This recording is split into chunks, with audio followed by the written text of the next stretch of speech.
ಎಲ್ಲುಂಟು ನನ್ನ ಸೀರೆ? ಅದೇ ನಾನೇ ಹುಡುಕುತ್ತಾ ಇದ್ದೇನೆ. ಎಲ್ಲ ಪಾಠ ಮಾಡಿದ್ರೆ ಜಾಗ್ರತೆ ಬಿಡುವೆ ಅಲ್ವೇ? ಯಾಕೆ ಮಕ್ಕಳಿಗೆ ಇರಿಸುವುದು? ನನ್ನ ಸೀರೆ ತೆಗೆದಿಟ್ಟಿದ್ದಾರೆ. ನೀವು ಯಾರಾದ್ರೂ ತೆಗೆದಿದ್ದೀರಾ?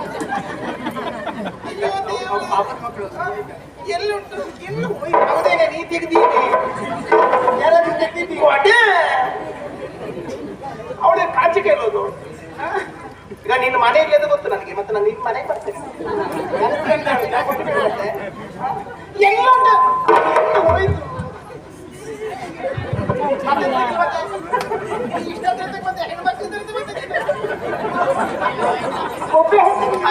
ಸೀರೆ ಕಾಣ್ತಾ ಇಲ್ಲ, ಸೀರೆ ಮಾಡಿ ಸೀರೆ ಯಾಕೆ ಕೊಡ್ರಿ ಪಾಪ.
ಮೈ ಮೇಲೆ ಬಟ್ಟೆ ಉಡುವುದಕ್ಕಾಗುತ್ತಾ ಇಲ್ವಲ್ಲ ಎನ್ನುವ ಹಾಗೆ ನಾಚಿಕೆಗೊಳ್ಳುತ್ತಾ ಇದ್ದೇನೆ.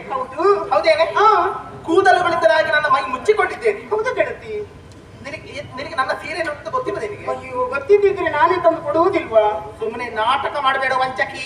ಎಂತ ನಾಟಕ? ನನಗೆ ಸಿಟ್ಟು ಬರಿಸಬೇಡ ನೀನು. ಅಯ್ಯೋ, ನಾನು ಏನ್ ಮಾಡಿದೆ ಅಂತ ಹೇಳುವುದು ಗೊತ್ತಿಲ್ವ ನಿನಗೆ? ನನ್ನ ಸೀರೆ ಉಂಟು ಗೊತ್ತಿಲ್ವಾ? ಇಲ್ಲ ಗೆಳತಿ. ಇದೆಂತದ್ದು ಇವಳು ಉಂಟದ್ದು?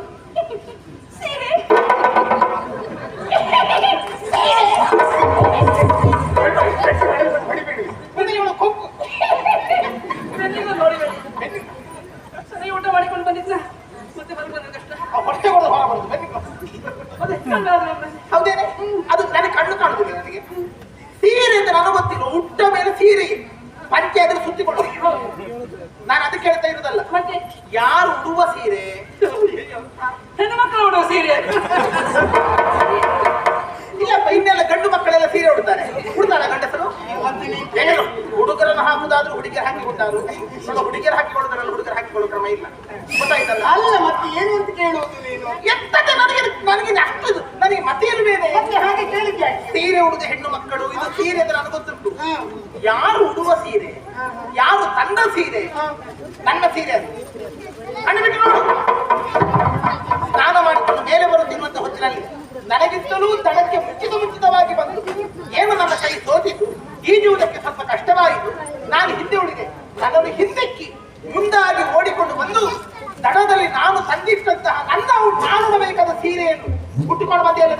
ಉಡ್ಬೋದಾ? ಉಡ್ಬೋದಾ? ಉಡಬಾರ್ದು. ತಪ್ಪು ಹೇಳೋ. ಉಡ್ಬೋದಾ? ಉಡ್ಬಾರ್ದು. ತಪ್ಪು. ಅವಳಿಗೆ ಅದು ಗೊತ್ತಾಯ್ತಾ? ಅವಳದ್ದು ಹೇಳ್ತಾಳೆ ತಪ್ಪು ಅಂತ. ನಿನಗೆ ಗೊತ್ತಾಗ್ತದೆ? ನೀನು ಹೊಡೆಯೋದಕ್ಕೆ ಹೌದೇನೆ? ನಾನು ಹೊಡೆದು ಗೊತ್ತಾಯ್ತು. ಉಡಬಾರ್ದಲ್ಲ? ನೀನು ಸರಿ ಮಾತಾಡು. ನೀನು ನನ್ನ ಜನ ನೆನ್ಪಿಲ್ಲಿ ಆ ಕಡೆ ಆಗ್ಲಿ. ತಲೆ ಹಾಳಾದವಳಿ, ಏನ್ ಮತಿ ಮಾಡ್ತಾಳೆ. ತಪ್ಪು ಯಾಕೆ ನನ್ನ ಸೀರೆ ಬಿಚ್ಚಿಕೊಂಡು ಬಿಚ್ಚಿಕೊಂಡು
ಬಿಸಿ ಗಾಳಿ ಎಲ್ಲೆಲ್ಲಿ ಕಳಿಸಿದ್ದಾಯ್ತು. ಏನು ಆಗುದಿಲ್ಲ. ಏನಾದ್ರೂ ಆಗ್ಲಿಕ್ಕೆ ನಾನು ಬಿಡ್ತೇನೆ ಹೇಳು. ಹಾಗಲ್ಲ ಗೆಳತಿ, ಇಷ್ಟು ಬೇಸರ ಮಾಡಿಕೊಳ್ಳುವಂತ ಅನಿವಾರ್ಯತೆ ಏನಿದೆ ಅಂತ ಕೇಳುವುದು. ಬೇಸರ ಸಿಟ್ಟು ಬಂದದ ನನಗೆ. ಸಿಟ್ಟು ಯಾಕೆ ಹೇಳು? ನೀ ತಪ್ಪು ಮಾಡಿದ್ದಕ್ಕೆ ಸಿಟ್ಟು ಮಾಡ್ಬೇಕಾ ಬೇಡ? ಸಿಟ್ಟು ಬರ್ಬೇಕು. ಮತ್ತೆ ನಿನ್ನ ಸೀರೆಯಿಂದ ನಾನು ಹುಟ್ಟಿದ್ದೇನೆ ಎನ್ನುವಲ್ಲಿಗೆ ನಾನು ಮಾಡಿದ್ದು ಅಪರಾಧ ಎನ್ನುವ ಹಾಗೆ ಯಾಕೆ ಹೇಳ್ತಾ ಇದೆಯಾ? ಬಹುದೊಡ್ಡ ಅಪರಾಧ. ಅಯ್ಯೋ ಖಂಡಿತ ಅಲ್ಲ. ಹಾ, ಹೀಗಾಗುವುದಕ್ಕೆ ಕಾರಣ ಏನು ಗೊತ್ತಾ? ಏನು ಕಾರಣ? ನದಿಯಲ್ಲಿ ಈಜಾಡುತ್ತಿರುವಂತಹ ಕಾಲದಲ್ಲಿ ದಡದಲ್ಲಿ ಗಂಡಸರ ಒಬ್ಬ ಬೇರಿಸಿತು. ಎಲ್ಲಿಯಾದ್ರೂ ಅವರು ಇತ್ತ ಕಡೆ ಬಂದ್ರೆ ನಮ್ಮ ಮಾನ ಹೋದಿತು ಎನ್ನುವಂತಹ ಭಯದಲ್ಲಿ ಲಘು ಬಗೆಯಿಂದ ದಡಕ್ಕೆ ಬಂದವರು ನಾವು. ಆ ಕಾಲದಲ್ಲಿ ಕೈಗೆ ಸಿಕ್ಕಿದ ಸೀರೆಯನ್ನು ತೆಗೆದು ಉಟ್ಟವಳು ನಾನು. ನಿಜವಾಗಿ ನಿನ್ನ ಸೀರೆ ಎನ್ನುವುದಾಗಿ ನಾನು ತಿಳಿದಿರಲಿಲ್ಲ. ನನ್ನದ್ದೇ ಸೀರೆ ಎನ್ನುವಂತ ನೆಲೆಯಲ್ಲಿ ನಾನು ಹುಟ್ಟಿದ್ದು. ಇದು ತಪ್ಪಲ್ಲ. ಇದು ಅವಸರಕ್ಕಾಗಿ ಹುಟ್ಟೆ. ಹೌದು. ಹೌದಾ? ಮತ್ತೆ ನನ್ನ ಸೀರೆ ಎಂತದ್ದು, ನಿನ್ನ ಸೀರೆ ಎಂತದ್ದು? ದೇವ್ರಿ ಎಲ್ಲ ಎರಡು ಒಂದೆಯಾ? ಮತ್ತಿನ್ನೇನು? ನಮ್ಮ ಎರಡು ಹೆಣ್ಣು ಮಕ್ಕಳು ಉಡುವ ಸೀರೆ ಅಷ್ಟೇ ಬಿಟ್ರೆ ಈಗ ಎರಡಕ್ಕೂ ಬೆಲೆ ಅರ್ಹತೆ ಅದೆಲ್ಲ ಒಂದೆಯಾ? ಆತ್ಮೀಯತೆಯ ಮುಂದೆ ಉಳಿದಂತ ವಸ್ತುಗಳಿಗೆ ಯಾವತ್ತೂ ಬೆಲೆ ಬರುವುದಿಲ್ಲ. ನಮ್ಮಿಬ್ಬರದ್ದು ದೇಹ ಎರಡು, ಆತ್ಮ ಒಂದೇ ಎನ್ನುವಂತ ನೆಲೆಯಲ್ಲಿ ಇಲ್ಲಿಯ ತನಕ ಬದುಕಿದ್ದವರು ನಾವು. ಅಂತಿರುವಾಗ ಈ ಹೊತ್ತು ನೀನು ನಿನ್ನ ಸೀರೆಯಿಂದ ನಾನು ಹುಟ್ಟಿದ್ದೇನೆ ಎಂಬ ಕಾರಣಕ್ಕಾಗಿ ಇಷ್ಟು ಸಿಟ್ಟುಕೊಳ್ಳಬೇಡ. ಮತ್ತೆ ಉದ್ದೇಶ ಪಟ್ಟೇ ಹುಟ್ಟಿದ್ದು ಎನ್ನುವ ಹಾಗೆ ಈಗಲೂ ಹೇಳ್ತೀಯ ಅಂತ ಆದ್ರೆ ಈಗ ಅದೇ ಹೇಳಿ. ಹಾಗಾದ್ರೆ ಒಂದು ಕೆಲಸ ಮಾಡ್ತೇವೆ. ಈಗ ನಿನಗೆ ಅವಸರ ಆಯ್ತು. ಹೌದು ಅಲ್ವಾ? ಸರಿಯಪ್ಪ, ನೀ ಬೇಗ ಬಂದೆ, ಸೀರೆಗೆ ಕೈ ಹಾಕಿದೆ, ಹೌದು, ಲಘು ಬಗೆಯಿಂದ ಹುಟ್ಟೆ, ನಿನಗೆ ಗೊತ್ತಾಗ್ಲಿ? ಖಂಡಿತ ಇಲ್ಲ. ಯೋಚನೆ ಮಾಡಿ. ಏನು ಒಂದು ಸುಳ್ಳು ಹೇಳುವುದನ್ನು ಅದನ್ನು ಸತ್ಯ ಮಾಡೋದಕ್ಕೆ 100 ಸುಳ್ಳು ಹೇಳಬೇಕಾಗುತ್ತದೆ. ಸಹಜವೇ. ಅದೇ ಇದೇ ಪ್ರಕರಣ ಕೇಳು. ಎಷ್ಟು ಜನ ಹೆಣ್ಣು ಮಕ್ಕಳು ಬಂದಿದ್ದೇವೆ? ಹೌದು. ಹೌದಲ್ಲ? ಎಲ್ಲರೂ ತಂಡ ಬಟ್ಟೆಯನ್ನು ತೆಗೆದಿಟ್ಟಿದ್ದಾರೆ. ನಾನು ನೀನು ರಾಜಕುಮಾರಿ, ನಾನು ಶುಕ್ರಾಚಾರ್ಯರ ಮಗಳು. ಹೌದು. ನಾವಿಬ್ಬರು ಪ್ರತ್ಯೇಕ, ಉಳಿದ ಹೆಣ್ಣು ಮಕ್ಕಳ ಹಾಗೆ ನಾವಲ್ಲ. ಖಂಡಿತ ಅಲ್ಲ. ಉಳಿದ ಸಖಿಯರು ಇಟ್ಟದ್ದೇ ಬೇರೆ ಕಡೆ, ನಾವಿಟ್ಟದ್ದು ಬೇರೆ ಕಡೆ. ನಾವು ಇಟ್ಟಲ್ಲಿಯವರೆಗೆ ನಿನಗೆ ಬರ್ಲಿಕ್ಕೆ ಆಗುತ್ತದೆ. ನಿನಗೆ ಅಲ್ಲಿಗೆ ಅವಸರ ಇಲ್ಲ. ನಮ್ದು ಎಲ್ಲಿ ಉಂಟು ಗೊತ್ತುಂಟು. ಬಂದ ಮೇಲೆ ನಿನಗೆ ಅದೋ ಇತ್ತು ಅಂತ ಹೇಳಿ ಎಂತದ್ದು? ಹೌದು ಗೆಳತಿ, ನಾನು ಒಂದೇ ಕಡೆ ಸೀರೆಯಿಂದ ಬಿಡಿಸಿಟ್ಟಿದ್ದು. ಆದ್ರೆ ಸೀರೆಯ ಮೇಲೆ ನನ್ನ ಲಕ್ಷ್ಯ ಇರಲಿಲ್ಲ. ಆ ಗಂಡಸರ ಕುರಿತು ನನಗೆ ಲಕ್ಷ್ಯ ಇಟ್ಟು ಹೆದರಿಕೆ ಇತ್ತು. ಆದ್ದರಿಂದ ಇಲ್ಲಿ ಕೈತಪ್ಪಾಗಿ ಹೋಗುತ್ತೆ ಬಿಟ್ಟರೆ ಉದ್ದೇಶದಿಂದ ಹುಟ್ಟಿದ್ದಲ್ಲ. ಈಗ ನಾನೆಂತ ಮಾಡಿದೆ? ಒಂದು ಕೆಲಸ ಮಾಡು. ನೀ ನನ್ನ ಸೀರೆ ಉಂಟು, ನಾನೆಂತ ಮಾಡು? ನಾನು ಹೀಗೆ ಇರುವುದು. ಅದಕ್ಕೆ ದಾರಿ ತೋರಿಸ್ತೇನೆ. ಒಂದು ವೇಳೆ ನಾನು ಉದ್ದೇಶಪಟ್ಟೆ ಹುಟ್ಟಿದ್ದು ಎನ್ನುವ ಹಾಗೆ ನೀನು ಹೇಳ್ತೀಯ ಅಂತ ಆದ್ರೆ ನಾವು ಮನೆಗೆ ಹೋದ ಮರುಕ್ಷಣದಲ್ಲಿ ಒಂದು ಸೀರೆ ಉಟ್ಟ ಕಬ್ಬಿಗೆ ಒಳ್ಳೆ 100 ಸೀರೆಯನ್ನ ನಿನಗೆ ಧರ್ಮಕ್ಕೆ ಕೊಟ್ಟುಬಿಡ್ತೇನೆ. ಒಳ್ಳೆ ಸೀರೆ, ಒಳ್ಳೆ ಚರತಾರಿ ಸೀರೆ ನಿನಗೆ ಕೊಡ್ತೇನೆ. ಉಟ್ಟು ಮೆರೆದಾಡಬಹುದು. ಬಂಗಾರದ ಅಂಚುಗಳುಳ್ಳ. ಇಲ್ಲಿಯ ತನಕ ಜೀವನದಲ್ಲಿ ನೀನು ಕಾಣದಿರುವಂತಹ ಅಮೂಲ್ಯವಾದಂತಹ ಸೀರೆಯನ್ನೆಲ್ಲ ಕೊಡ್ತೇನೆ. ಈಗ ಏನ್ ಮಾಡುದು ಅಂತ ಕೇಳ್ತೀಯಲ್ಲ? ಈಗ ಬಿಡಿಸಿಟ್ಟ ನನ್ನ ಸೀರೆ ಉಂಟಲ್ಲ, ಅದನ್ನ ಉಟ್ಕೋ. ಬೇಗ ಮನೆಗೆ ಹೋಗೋಣ. ಯಾರು ಯಾವ್ದು ಕೊಡ್ಬೇಕು? ನನ್ನ ಸೀರೆ ಇಲ್ಲ. ನಿನ್ನ ಸೀರೆ ನಾನು ಉಡುವುದು. ನಾನು ಯಾರು ನೀನು ಯಾರು ಅಂತ ಎಚ್ಚರ ಉಂಟ ನಿನಗೆ? ಶ್ರೇಷ್ಠ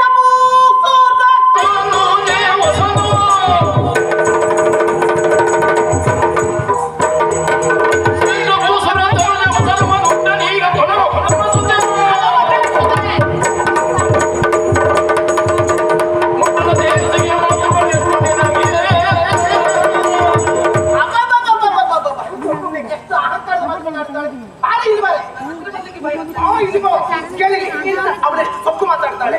ನಾನು ರಾಜಕುಮಾರಿ, ಅರಮನೆಗೆ ಹೆಣ್ಣು, ನನ್ನಲ್ಲಿ ಬೇಕಾದಷ್ಟು ಶ್ರೀಮಂತಿಕೆ ಉಂಟು ಎನ್ನುವುದನ್ನು ಈ ಒಂದು ಪ್ರಕರಣದಲ್ಲಿ ತೋರಿಸಿಕೊಳ್ತಾ ಇದ್ದಾಳೆ. ಎಂದೇಳಿದವಳು ನಿನ್ನ ಸೀರೆ ಸಾಮಾನ್ಯದ್ದು, ನನ್ನದ್ದು ಜರಜರಿ ಸೀರೆ ಅಲ್ವಾ, ಬೆಲೆ ಬಾಳುವ ಸೀರೆ. ಅದರಿಂದ ನನ್ನ ಸೀರೆ ಕಡಿಮೆ ತಗೊಳ್ಳೋದಲ್ಲ.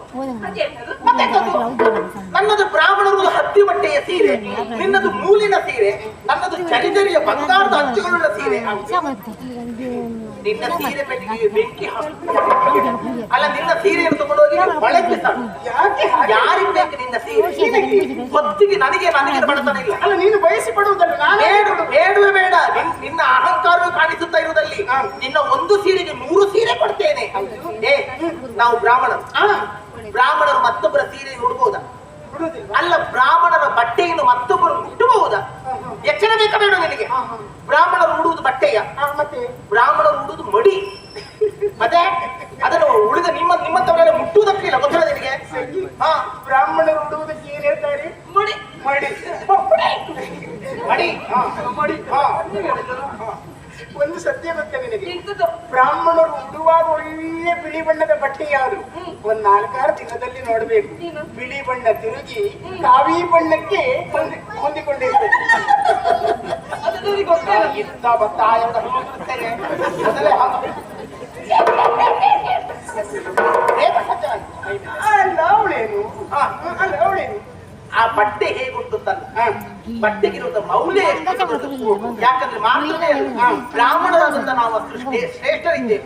ಬ್ರಾಹ್ಮಣರ ಬಟ್ಟೆಗಳನ್ನು ವಸ್ತುಗಳನ್ನು ಮತ್ತೊಬ್ಬರು ಮುಟ್ಟುವಂತಿಲ್ಲ. ಯಾಕಂದ್ರೆ ಮಡಿ ಅಂತ ಹೇಳ್ತಾರೆ, ಮೌಲ್ಯ ಬೇರೆ, ಅದ್ರ ಮಡಿ ಎನ್ನುವಂಥದ್ದು ಬೇರೆ, ಶುಚಿ ಎನ್ನುವಂಥದ್ದು ಬೇರೆ. ತೊಳೆದಾಕ್ಷಣ ನೀರಿಗೆ ಹಾಕಿ ತೊಳೆದ್ರೆ ಎಲ್ಲರ ಬಟ್ಟೆಯು ಶುದ್ಧ ಆಗುತ್ತದೆ, ಎಲ್ಲರ ಬಟ್ಟೆಯು ಸ್ವಚ್ಛ ಆಗುತ್ತದೆ. ಹಾಗಂತ ದೇವರ ಗರ್ಭಗುಡಿಗೆ ಹೋಗುವಂತ ಬಟ್ಟೆ ಶುಚಿ ಬಟ್ಟೆಗಳಲ್ಲ, ಅದಕ್ಕೆ ಮಡಿ ಬಟ್ಟೆಗಳನ್ನು ಹೇಳ್ತಾರೆ. ಅದಕ್ಕೆ ವ್ಯತ್ಯಾಸಗಳುಂಟು. ಬಿಡು, ನಿನಗದು ಅರ್ಥ ಆಗುತ್ತೆ. ಮತ್ತೆ ನಿನ್ನ ಸೀರೆಯನ್ನು ನಾನು ಉಡಬೇಕು ಅಂತ ಹೇಳ್ತೀಯಲ್ಲ? ಹೌದು ಗೆಳತಿ, ನಿನ್ನ ಸೀರೆ ಹೌದು ನಾನು ನಾನು ಹೌದು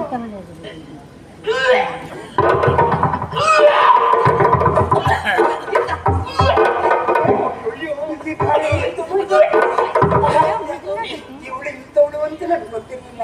ನನ್ನ ಆತ್ಮೀಯಳಾಗಿ ಇಂಥ ಕೆಲಸ ಮಾಡುವುದ ಎಷ್ಟೇ ತಿಂಗಳು ಕೇಳಿ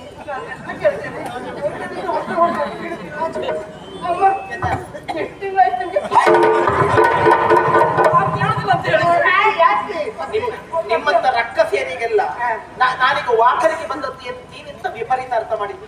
ಗರ್ಭಿಣಿಯರಾದವರು ವಾಂತಿ ಮಾಡ್ತಾರೆ ಅಂತೆ. ಅದೇ ನಿಮ್ಮಂತ ರಾಧೆ ಹೇಳಿದರೆ ಕೀಳು ಗುಣಮಟ್ಟದ ಹೆಣ್ಣು ಮಕ್ಕಳು ನೀವು. ನಿಮ್ಮ ಬುದ್ಧಿಯು ಅಷ್ಟೇ ಕೀಳು.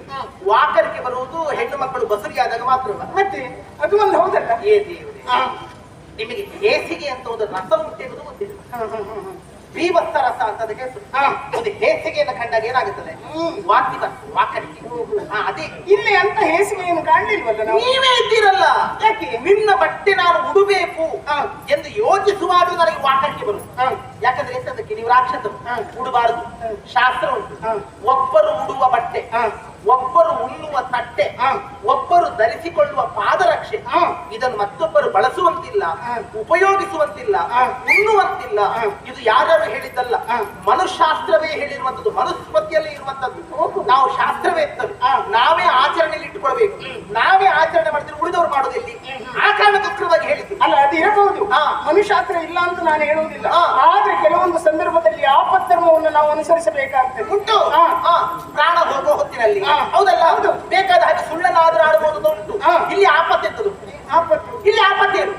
ಈಗ ನನ್ನ ಬಟ್ಟೆ ಕಣ್ಣಿಗೆ ಕಾಣ್ತಾ ಉಂಟು. ಹೌದು, ನಿನ್ನ ಬಟ್ಟೆ ಎಲ್ಲಿಯಾದ್ರೂ ಇರಬಹುದು. ನನ್ನ ಬಟ್ಟೆಯೇ ಇಲ್ಲದೆ ಇದ್ದರೆ ಆ ಬಳಿಗೆ ಯೋಚಿಸಬಹುದು. ನನ್ನ ಬಟ್ಟೆ ಇರುತ್ತಾ ನನಗೆ ಆಪತ್ತೆಂತದ್ದು ಎಂತದುಂಟು? ಅಲ್ಲ, ನನ್ನ ಸೀರೆ ಉಡುವುದೇ ಆಪತ್ತು. ಅಲ್ವೇ ಅಲ್ಲ? ಇಲ್ಲ ಅಂತಂದ್ರೆ ಹಾಗೆ ಹೋಗ್ಬೇಕಾಗ.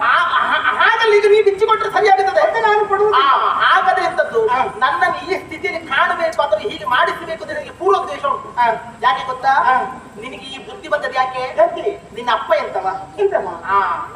ಅಪ್ಪನೇ ಅಪ್ಪ ಅಮ್ಮ ಹೇಳಿಕೊಡ್ಬೇಕು ಮಕ್ಕಳಿಗೆ, ಇಂಥ ತಪ್ಪು ಕೆಲಸ ಮಾಡಬಾರ್ದು, ಇಂತಹ ರೀತಿಯಲ್ಲಿ ಮತ್ತೊಬ್ಬರ ವಸ್ತುಗಳನ್ನು ಮುಟ್ಟಬಾರದು. ಹೌದೇ ಹೌದು. ಮತ್ತೊಬ್ಬರ ವಸ್ತುಗಳನ್ನು ಹಾನಿ ಮಾಡಬಾರದು ಹೇಳಬೇಕಾದ್ರೆ ಅಪ್ಪ ಅಮ್ಮ ಮಕ್ಕಳಿಗೆ ಸಂಸ್ಕಾರ ಕಲಿಸಬೇಕು. ಅಪ್ಪ ಅಮ್ಮ. ಅಯ್ಯ, ನಿನ್ನ ಅಪ್ಪ ಎಂತವನೇ? ಅಯ್ಯೋ ಕೊಳಕು ರಕ್ಕಸಾಮ. ಅಂತಹ ಒಬ್ಬ ದಶಕೋಟಿ ಕರ್ಪೂರಿಗೆ ಅಧೀಶ ಅಂತ ಹೇಳಿಕೊಳ್ಳೋದು ವೃಷಭರು ಇದ್ದಾನಲ್ಲ ನಿನ್ನ ಅಪ್ಪ, ಅವನದ್ದು ಬೇಕು, ಮತ್ತೊಬ್ಬನದ್ದು ಬೇಕು, ಇನ್ನೊಬ್ಬರದ್ದು ಬೇಕು ಅಂತ ನಾಯಿ ಅಪ್ಪಭಾವ ಹೊಂದಿಕೊಂಡವ. ಅಂತ ಕೊಳಕು ಅಪ್ಪನಿಗೆ ಮಗಳು ನೀನು. ಮತ್ತೆ ನನ್ನ ಸೀರೆ ಉಡದೆ ಬಿಡ್ತೀಯ? ಇವತ್ತು ಸೀರೆ ಉಡ್ತಿ, ನನ್ನ ತೊಟ್ಟುಕೋ, ನನ್ನ ತೊಟ್ಟುಕೋ. ನಾಳೆ ಏನು ನಿನಗೂ ಒಬ್ಬ ಗಂಡನಿದ್ದು ಅದೇ ಗಂಡನನ್ನು ನಾನು ಇಟ್ಕೊಳ್ತೇನೆ ಅಂತ ಹೇಳೋ ಜಾತಿ ನೀನು.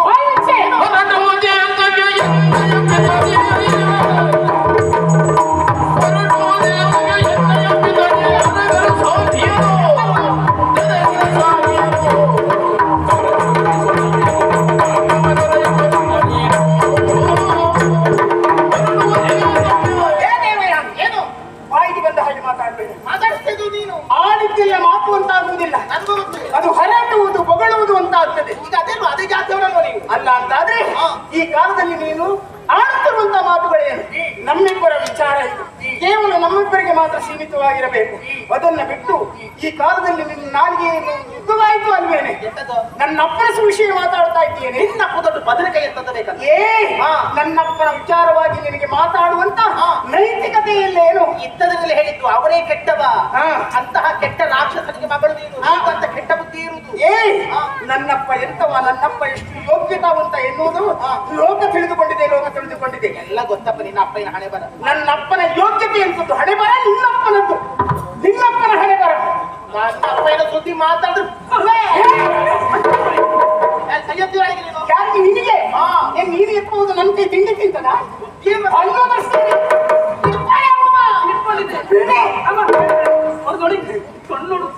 ಇದೆ. ಈ ಜಾತಿಯ ಸ್ವಭಾವ ಹೀಗೆ. ಎದುರಿನವರು ಸ್ವಲ್ಪ ಜೋರಾದ್ರೆ ಬಾಲ ಮಡಿಚುವುದು. ಏನೇ ನನ್ನಪ್ಪನ ಬಗ್ಗೆ ಮಾತಾಡ್ತೀಯ? ನನ್ನಪ್ಪನ ಯೋಗ್ಯತೆ ಹೀಗೆ ಎನ್ನುವುದಾಗಿ ಹೇಳುವುದಕ್ಕೆ ಕಾರಣ ಇದೆ. ಯೋಗ್ಯತೆ ನನ್ನಪ್ಪನ ಮುಂದೆ ನಿನ್ನಪ್ಪನ ಹಣೆ ಬರ ಏನೆನ್ನುವುದನ್ನ ಚೆನ್ನಾಗಿ ತಿಳಿದವಳೆ ನಾನು. ನನ್ನಪ್ಪನ ಹಣೆ ಬರ ಹೌದೇ ಹೌದು. ನಿನ್ನಪ್ಪನ ಯೋಗ್ಯತೆ. ನನ್ನಪ್ಪ ಈ ದರೆಗೆ ಅರಸನಾಗಿದ್ದಾನೆ. ದರೆಗೆ ಅರಸ. ನನ್ನಪ್ಪಯ್ಯ ಯಾವಾಗಲೂ ಎತ್ತರದ ಜಾಗದ ಸ್ಥಳದಲ್ಲಿ ಕುಳಿತುಕೊಳ್ಳುವುದು. ಎತ್ತರ ಗುಡ್ಡೆ ಮೇಲ? ಗುಡ್ಡೆ ಮೇಲಲ್ಲ, ಸಿಂಹಾಸನದ ಮೇಲೆ. ಆ ಸ್ಥಾನದಲ್ಲಿ ಸಿಂಹಾಸನದ ಮೇಲೆ ಕುಳಿತುಕೊಳ್ಳುವುದು. ಆ ಕಾಲದಲ್ಲಿ ಹಣೆ ಬರಗಟ್ಟ ನಿನ್ನಪ್ಪ ಏನ್ ಮಾಡುವುದು ಗೊತ್ತಾ? ನನ್ನಪ್ಪನ ಬಳಿಗೆ ಬರುವುದು. ಬರುವುದು ಹೇಗೆ? ಒಳ್ಳೆ ಒಂದು ಗಾಡಿ ಮುರಿದ ರಥದ ಬರ್ತದೆ ನೋಡಿ, ಹೇಳ್ಕೊಂಡು ಬರುವಾಗ ಎಂತ ತೀರ್ಥ ಬರ್ತದೆ ಬಿಡು, ಹಾಗೆ ಬರುವುದು.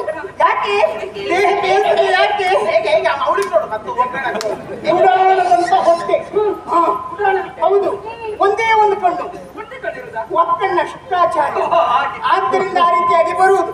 ಬಂದು ನನ್ನಪ್ಪ ಎತ್ತರದಲ್ಲಿ ಕುಳಿತುಕೊಂಡ ಕಾಲದಲ್ಲಿ ನನ್ನಪ್ಪನ ಕಾಲ್ಬುಡದಲ್ಲಿ ಚೌಕದ ಮಣೆ ಹಾಕಿ ಕುಳಿತುಕೊಳ್ಳುವುದು. ಅಲ್ವಾ? ಆಮೇಲೆ ಒಂದು ಉಂಟಲ್ಲ, ಹರಕು ಮುರುಕು ಪಂಚಾಂಗ, ಒಳ್ಳೆ ಪಂಚಾಂಗ ದೇವರಾಣೆ ಇಲ್ಲ, ಅದನ್ನು ಬಿಡಿಸಿಕೊಂಡು ನನ್ನ ಅಪ್ಪನ ಮುಂದೆ ಒಂದೂ ಸತ್ಯ ಹೇಳಿ ಸಾಯುವುದಿಲ್ಲ, ಎಲ್ಲ ಸುಳ್ಳಪ್ಪನಿಯೇ ಹೇಳಿ ಸಾಯುವುದು. ಅಂಚಾಗ ನೋಡಿಕೊಂಡು ಸುಳ್ಳು ಹೇಳುದ? ನಿನ್ನಪ್ಪ ಮಾಡುವುದನ್ನೇ. ಆ ಬಳಿಕ ನನ್ನಪ್ಪ ಏನು ಬದುಕಲಿ ಎನ್ನುವ ಹಾಗೆ ಕೊಡುವಂತ ಒಂದು 2 ಸಿದ್ದೆ ಅಕ್ಕಿ, ಒಂದು ತೆಂಗಿನಕಾಯಿ, 4 ಆಣೆ ದುಡ್ಡು, ಒಂದು ಪಾಣಿ ಪಂಚಿ ತಕ್ಕೊಂಡು ಹೋಗಿ ಜೀವನವನ್ನು ನಡೆಸುವಂತ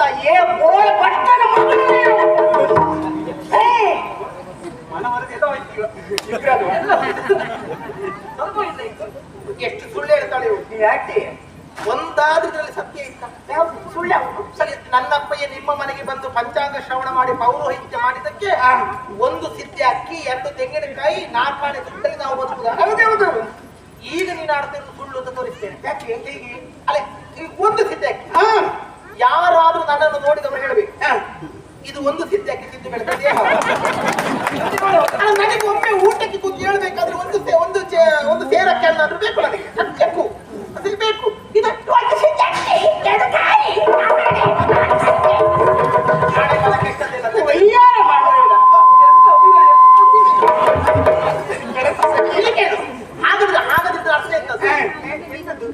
ಮನೆಗೆ ಬಂದು ಪೂಜೆ ಮಾಡಿರುವಂತ ಒಬ್ಬ ಬ್ರಾಹ್ಮಣ ಪುರೋಹಿತನಿಗೆ ಯಜಮಾನ ಕಡಿಮೆ ಸಂಭಾವನೆ ಕೊಡ್ತಾನೆ ಅಂತ ಆದ್ರೆ, ಕಡಿಮೆ ಅಲ್ಪ ದಕ್ಷಿಣೆ ಕೊಡ್ತಾನಂತ ಆದ್ರೆ ಬಂದ ಪುರೋಹಿತರಿಗೆ ಅರ್ಹತೆ ಇಲ್ಲ ಅಂತಲ್ಲ, ಕೊಡುವ ಯಜಮಾನನಿಗೆ ದರಿದ್ರತನ ಉಂಟು ಗೊತ್ತಾಗುತ್ತದೆ. ಅಲ್ಲಿ ಯಾವ ಕಾಲಕ್ಕೂ ಬ್ರಾಹ್ಮಣನ ಅರ್ಹತೆ ಕಡಿಮೆ ಆಗುವುದಿಲ್ಲ, ಮನೆ ಯಜಮಾನ ಕೂಡ ಅಂತಾಗುತ್ತದೆ, ಅಥವಾ ಅವನಲ್ಲಿ ಕೊಡ್ಲಿಕ್ಕಿಲ್ಲ ಬಡತನ ಉಂಟು ಅಂತಾಗುತ್ತದೆ. ಈಗ ನಿನ್ನಪ್ಪಯ್ಯ ಮಾಡ್ತಿರೋದು ಅಷ್ಟೇ, ಕಡಿಮೆ ಕೊಡ್ತಾನಂತ ಆದ್ರೆ ನನ್ನಪ್ಪಯ್ಯನ ಯೋಗ್ಯತೆ ಸಣ್ಣದಲ್ಲ, ಮತ್ತೆ ನಿನ್ನಪ್ಪಯ್ಯ ಎತ್ತರದಲ್ಲಿ ಕೂತ್ಕೊಳ್ತಾನೆ. ಹೌದೌದು, ನನ್ನಪ್ಪಯ್ಯ ಕೆಳಗೆ ಹಣೆ ಬರಕೆ ಮಂಗ ಮರದ ಮೇಲೆ ಕೂತ್ಕೊಳ್ತಾರೆ. ಮನುಷ್ಯರೆಲ್ಲ ಕೆಳಗೆ ಕೂತ್ಕೊಳ್ತಾರೆ. ಹಾಗಾದ್ರೆ ಮನುಷ್ಯರಿಗಿಂತ ಮಂಗ ದೊಡ್ಡದಲ್ಲ. ಹಾಗಾದ್ರೆ ನಿನ್ನಪ್ಪೈ ಮೇಲೆ ಕೂತ್ಕೊಳ್ತಾನೆ, ನನ್ನಪ್ಪೈ ಕೆಳ ಕೂತ್ಕೊಳ್ತಾನಂತ ಆದ್ರೆ ನಿನ್ನಪ್ಪೈ ದೊಡ್ಡವನಾಗುತ್ತಾನ? ಆಗುದು ನಿನ್ನಪ್ಪೈ ಮಂಗನಿಗೆ ಸಮ. ಹೆಚ್ಚೆತ್ತದು ಅಲ್ಲ, ಅದು ತಿಳಿಯದೇ ಇರುವಂತ ನೀನು ಹೇಳಬೇಕು ಬಿಟ್ರೆ ಇನ್ನೇನು ಅಲ್ಲ. ಬುದ್ಧಿವಂತರ ನೀನಂತ ಹೇಳ್ತೇವೆ. ಲೋಕದಲ್ಲಿ ಎಲ್ಲರಿಗೂ ಒಂದೇ ಸ್ಥಾನಮಾನ ಅಲ್ಲ. ಒಂದು ಕಾರ್ಯಕ್ರಮದ ಮನೆಗೆ ಹೋಗಿ ಅವರವರ ಯೋಗ್ಯತೆಗೆ ಸರಿಯಾಗಿ ಆಸನ ಕೊಡ್ತಾರೆ. ಅದರಲ್ಲಿ ನಾಡಿಗೆ ಅರಸನಾದಂತ ನನ್ನಪ್ಪ ಎಲ್ಲೆಲ್ಲೋ ಎತ್ತರ ಇದೆ ಅಂತ ಹೋಗಿ ಕುಳಿತುಕೊಂಡಿದ್ದಲ್ಲ, ಅಲ್ಲ ಸಿಂಹಾಸನದ ಮೇಲೆ ಕುಳಿತುಕೊಂಡಿದ್ದು. ಯಾವ ಸಿಂಹಾಸನ? ಎಲ್ಲಿಯ ಸಿಂಹಾಸನ? ಎಲ್ಲಿಯದ್ದು? ಕುರುಜಾಂಗುಲಕ್ಕೆ ನಿನ್ನಪ್ಪ ಅಧಿಕಾರಿ. ಹೌದಾ? ಕುರುಜಾಂಗುಲದ ಈ ಪ್ರದೇಶ ಬಿಟ್ಟು ಆಚೆ ಹೋದ್ರೆ ನಿನ್ನಪ್ಪನಿಗೆ ಗೌರವ ಉಂಟ, ಮರ್ಯಾದೆ ಉಂಟ? ಹೋಗುವಂತ ಅನಿವಾರ್ಯತೆ ಪ್ರಶ್ನೆ ಬಿಡು. ಅವನಿಗೆ ಅಧಿಕಾರ ಉಂಟಾ? ಕುರುಜಾಂಗುಲ ಅಲ್ವಾ ನಿಮ್ಮ ಅರ್ಹತೆ? ಹೌದು, ನಿಮ್ಮ ಒಂದು ಮನೆಯ ವ್ಯಾಪ್ತಿ ಅಂತ ಇರ್ತದೆ. ಹೌದಾ? ಮನೆಯ ವ್ಯಾಪ್ತಿ ಒಂದು ಬೇರೆ ಒಳಗಡೆ ಮಾತ್ರ ನಮ್ಮ ಜಾಗ, ಅದಕ್ಕಿಂತ ಆಚೆ ಹೋದ್ರೆ ನಮ್ಮ ಜಾಗ ಅಂತ ಹೇಳಲಿಕ್ಕುಂಟ? ಅವರವರೆಲ್ಲ ಹೇಳಲಿಕ್ಕುಂಟ? ಅದಿಲ್ಲ, ನಮ್ಮದ್ದು ಅಂತ ಹೇಳಲಿಕ್ಕೆ ಆಗುದಿಲ್ಲ. ಹಾಗಾದ್ರೆ ಅಲ್ಲಿ ಹೋದ್ರೆ ಇದು ನನ್ನ ಅಧಿಕಾರ ಅಂತ ಅಲ್ಲಿ ಪೀಠದಲ್ಲಿ ಏನು ಕೂತ್ಕೊಳ್ಳಿಕ್ಕೆ ಆಗುದಿಲ್ಲ. ಆದ್ರೆ ಆದರೆ ಆದರೆ ನನ್ನಪ್ಪಯ್ಯ ಗುರು ಯೋಚನೆ ಮಾಡಿ, ಒಬ್ಬನೊಬ್ಬ ಅರಸನಾದವನಿಗೆ ಅವನ ರಾಜ್ಯದಲ್ಲಿ ಮಾತ್ರ ಗೌರವ, ಅದಕ್ಕಿಂತ ಆಚೆ ಅವನಿಗೆ ಗೌರವ ಇಲ್ಲ. ಆದ್ರೆ ಒಬ್ಬ ಗುರುವಾದವನಿಗೆ ಎಲ್ಲಿ ಹೋದ್ರೂ ಮಾನ್ಯತೆ ಉಂಟು. ವಿದ್ವಾನ್ ಸರ್ವತ್ರ ಪೂಜ್ಯತೆ. ಆ ಕಾರಣಕ್ಕೋಸ್ಕರವಾಗಿ ವಿದ್ಯೆ ಕಲಿಯಿರಿ ಮಕ್ಕಳೇ, ವಿದ್ಯೆ ಕಲಿಯಿರಿ, ವಿದ್ಯಾವಂತರಾಗಿ ಒಳ್ಳೆಯವರಾಗಿ ಅಂತ ಹೇಳುದು. ಹೌದಾ? ಹಾಗಾದ್ರೆ ಅಂತಹ ವಿದ್ಯಾ ಸಂಪನ್ನತೆ ಹೊಂದಿರುವ ಶುಕ್ರಾಚಾರ್ಯ ಲೋಕಲೋಕಗಳಲ್ಲಿ ಮಾನಿತರು. ಕೇವಲ ಭೂಲೋಕದಲ್ಲಿ ಅಲ್ಲ, ಗುರುಜಾಂಗುರದಲ್ಲಿ ಮಾತ್ರ ಅಲ್ಲ, ಭೂಲೋಕದಲ್ಲಿ ಅಲ್ಲ, 3 ಲೋಕದಲ್ಲಿಯೂ ಪೂಜಿತರು. ಗ್ರಹದಲ್ಲಿ ಒಬ್ಬ ಶುಕ್ರಾಚಾರ್ಯ. ಅದು ಯಾರ ಯೋಗ್ಯತೆ? ಯಾರ ಯೋಗ್ಯತೆ? ಆ ವಿಭಾಗದಲ್ಲಿ ನಿನ್ನಪ್ಪ ದೊಡ್ಡವನಾಗಿರಬಹುದು. ಹಾಗಾದ್ರೆ ಆ ರೀತಿಯಾಗಿ ಫಲವನ್ನ ಹೊಂದಿ ಆತ ಜೀವನವನ್ನು ನಡೆಸ್ತಾ ಇದ್ದಾನೆ ಅಂತಾದ್ರೆ ಧರ್ಮಕ್ಕೆ ಜೀವನ ನಡೆಸಲಿಕ್ಕೆ ಆಗುವುದಿಲ್ಲ. ಮತ್ತೆ ಉಳಿದವರು ಏನಾದ್ರೂ ಕೊಟ್ಟರೆ ಮಾತ್ರ ಜೀವನ ನಡೆಸುವುದಕ್ಕೆ ಸಾಧ್ಯ. ಉಳಿದವರು ಯಾರು? ನಮ್ಮಂತ ನಮ್ಮ ಅಪ್ಪನಂತ ಅಧಿಕಾರಿಗಳು. ನಿನ್ನಪ್ಪ ಅಧಿಕಾರಿಗೆ ನಿನ್ನಪ್ಪನನ್ನು ಬದುಕಿಸಿದ ನನ್ನಪ್ಪ. ಮೊನ್ನೆ ಸಾಯಲಿಲ್ಲ ನಿನ್ನಪ್ಪ, ಸತ್ತ ನಿನ್ನಪ್ಪನನ್ನು ಬದುಕಿಸಿದ್ಯಾ? ನಿನ್ನಪ್ಪನೇ. ಹಾಗಾದ್ರೆ ಮತ್ತೆ ನಿನ್ನಪ್ಪ ನನ್ನಪ್ಪನಿಗೆ ಅಡಿಯಾಗಿರ್ಬೇಕು.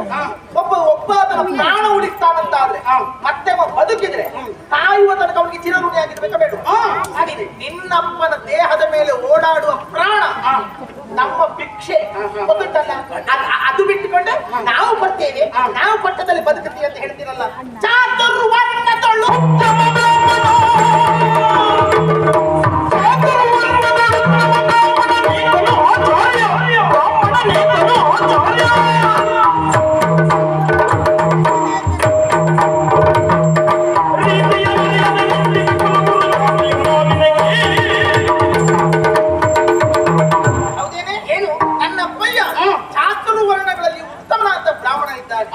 ವರ್ಣಾಶ್ರಮಗಳಲ್ಲಿಯೂ ಶ್ರೇಷ್ಠವಾದುದು ಮಾತ್ರವೇ ಅಲ್ಲ, ನನ್ನಪ್ಪಯ್ಯ ಗುರು ಎನ್ನುವುದನ್ನು ನಿನಗೆ ಮೊದಲೇ ಶ್ರುತಪಡಿಸಿದೆ. ಯಾಕೆ ಗುರು? ಯಾರು ಗುರು? 4 ಮಂದಿಗೆ ವಿದ್ಯೆ ಹೇಳಿಕೊಟ್ಟವರೆಲ್ಲರೂ ಗುರುಗಳಾಗುತ್ತಾರೆ. ಆದ್ರೆ ನಿಜವಾದ ಗುರುವಿನ ಅರ್ಹತೆ ಹೇಗೆ? ದಿನವೊಂದಕ್ಕೆ 10,000 ಮಂದಿ ಶಿಷ್ಯನಿಗೆ ಅಶನ, ವಸನ, ವಸತಿ, ವೈದ್ಯಕೀಯ ಶಿಕ್ಷಣ ಇದಿಷ್ಟು ಕೊಟ್ಟು ನಡೆಸುವ ಯೋಗ್ಯತೆ ಉಳ್ಳವನನ್ನು ಕುಲಪತಿ ಅಂತ ಹೇಳುವುದು. ನಿನ್ನಪ್ಪನನ್ನ ಅಂತಹ ಕುಲಪತಿಯ ಸ್ಥಾನದಲ್ಲಿರುವಾತ ನಿಜವಾದ ದೈತ್ಯ ಗುರು ಅಂತ ಹೇಳಿ ನನ್ನಪ್ಪ ಗೊತ್ತಾಗ. ಇದು ನನಗೆ ಬೇಕಾಗಿತ್ತು. ಯಾವುದು? ನಿನ್ನಪ್ಪ ಇಷ್ಟನ್ನೆಲ್ಲ ವಿದ್ಯಾರ್ಥಿಗಳಿಗೆ ಕೊಟ್ಟು ಕುಲಪತಿಯನ್ನು ಹಾಗೆ ಆತನ ಖ್ಯಾತಿ ಹೊಂದಿದ. ಆದ್ರೆ ನಿನ್ನಪ್ಪ ಅವನ ಅಪ್ಪನ ಮನೆಯಿಂದ ತಂದು ವಿದ್ಯಾರ್ಥಿಗಳಿಗೆ ಇಷ್ಟೆಲ್ಲ ಕೊಟ್ಟಿದ್ದಲ್ಲ, ನನ್ನಪ್ಪ ಕೊಟ್ಟಿದ್ದನ್ನ ನಿನ್ನಪ್ಪ ವಿದ್ಯಾರ್ಥಿಗಳಿಗೆ ಕೊಟ್ಟ. ನಿನ್ನಪ್ಪಯ್ಯ ಬದುಕಿದ್ದೇ ನನ್ನಪ್ಪಯ್ಯನಿಂದ ಮೊದಲೇ ಹೇಳಿ. ರಾಕ್ಷಸರ ಕುಲ ಉಳಿದದ್ದೇ ನನ್ನಪ್ಪಯ್ಯನಿಂದ ಅಂತ ನಿನಗೆ ಮೊದಲೇ ಹೇಳಿದೆ. ಮತ್ತೆ ನಿನ್ನಪ್ಪಯ್ಯನು ಕೊಟ್ಟರೆಷ್ಟು ಬಿಟ್ಟರೆಷ್ಟು ಮಾತ್ರವೇ ಅಲ್ಲ, ದೇವಲೋಕದ ಸಂಪತ್ತಾದ್ರೂ ಸೂರೆಗೈಯುವ ಅರ್ಹತೆ ಉಳ್ಳವರು ಶುಕ್ರಾಚಾರ್ಯರಿದ್ದಾರೆ. ನಿನ್ನಪ್ಪಯ್ಯ ಕೊಡಬೇಕಾದ ರೀತಿಯೇ ಇಲ್ಲ. ಮತ್ತೆ ಏನು? ಯಾವನು ಗುರು? ಒಳ್ಳೆಯ ಮಕ್ಕಳಿಗೆ ಪಾಠ ಮಾಡಿ, ಒಳ್ಳೆಯ ಮಕ್ಕಳಿಗೆ ವಿದ್ಯೆ ಕಲಿಸಿ ಅವರನ್ನು ಉತ್ತೀರ್ಣರಾಗಿಸುವವ ಬಹಳ ದೊಡ್ಡ ಸಾಧಕ ಶಿಕ್ಷಕನೇನೂ ಅಲ್ಲ. ಅವನು ಸಾಮಾನ್ಯ. ಪಾಷಾಣದಲ್ಲಿ ಬೆಳೆ ಬೆಳೆಯಬೇಕು.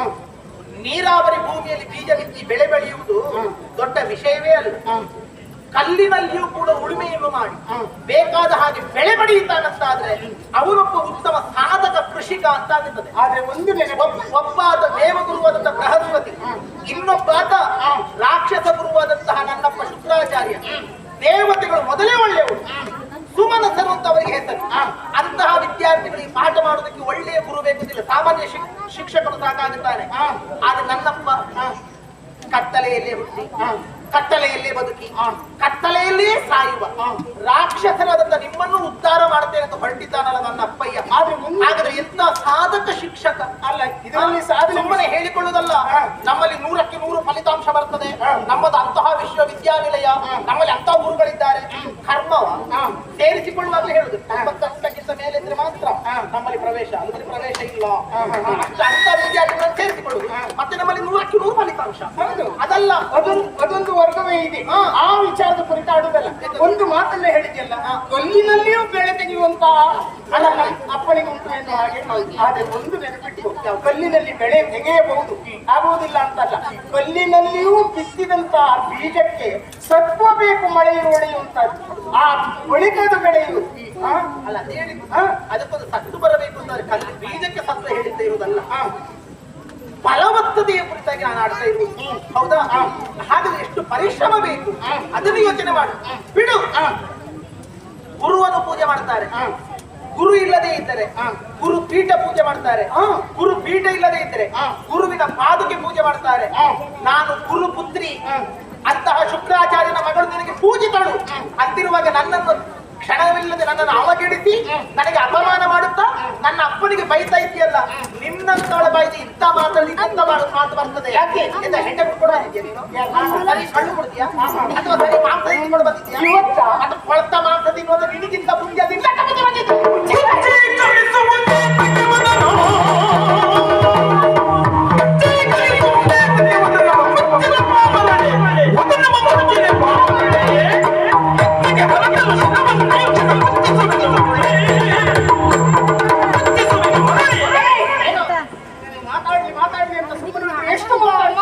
ಹೇಳಿಕೊಂಡು ಮಾತಾಡುದಲ್ಲ ನಾನು.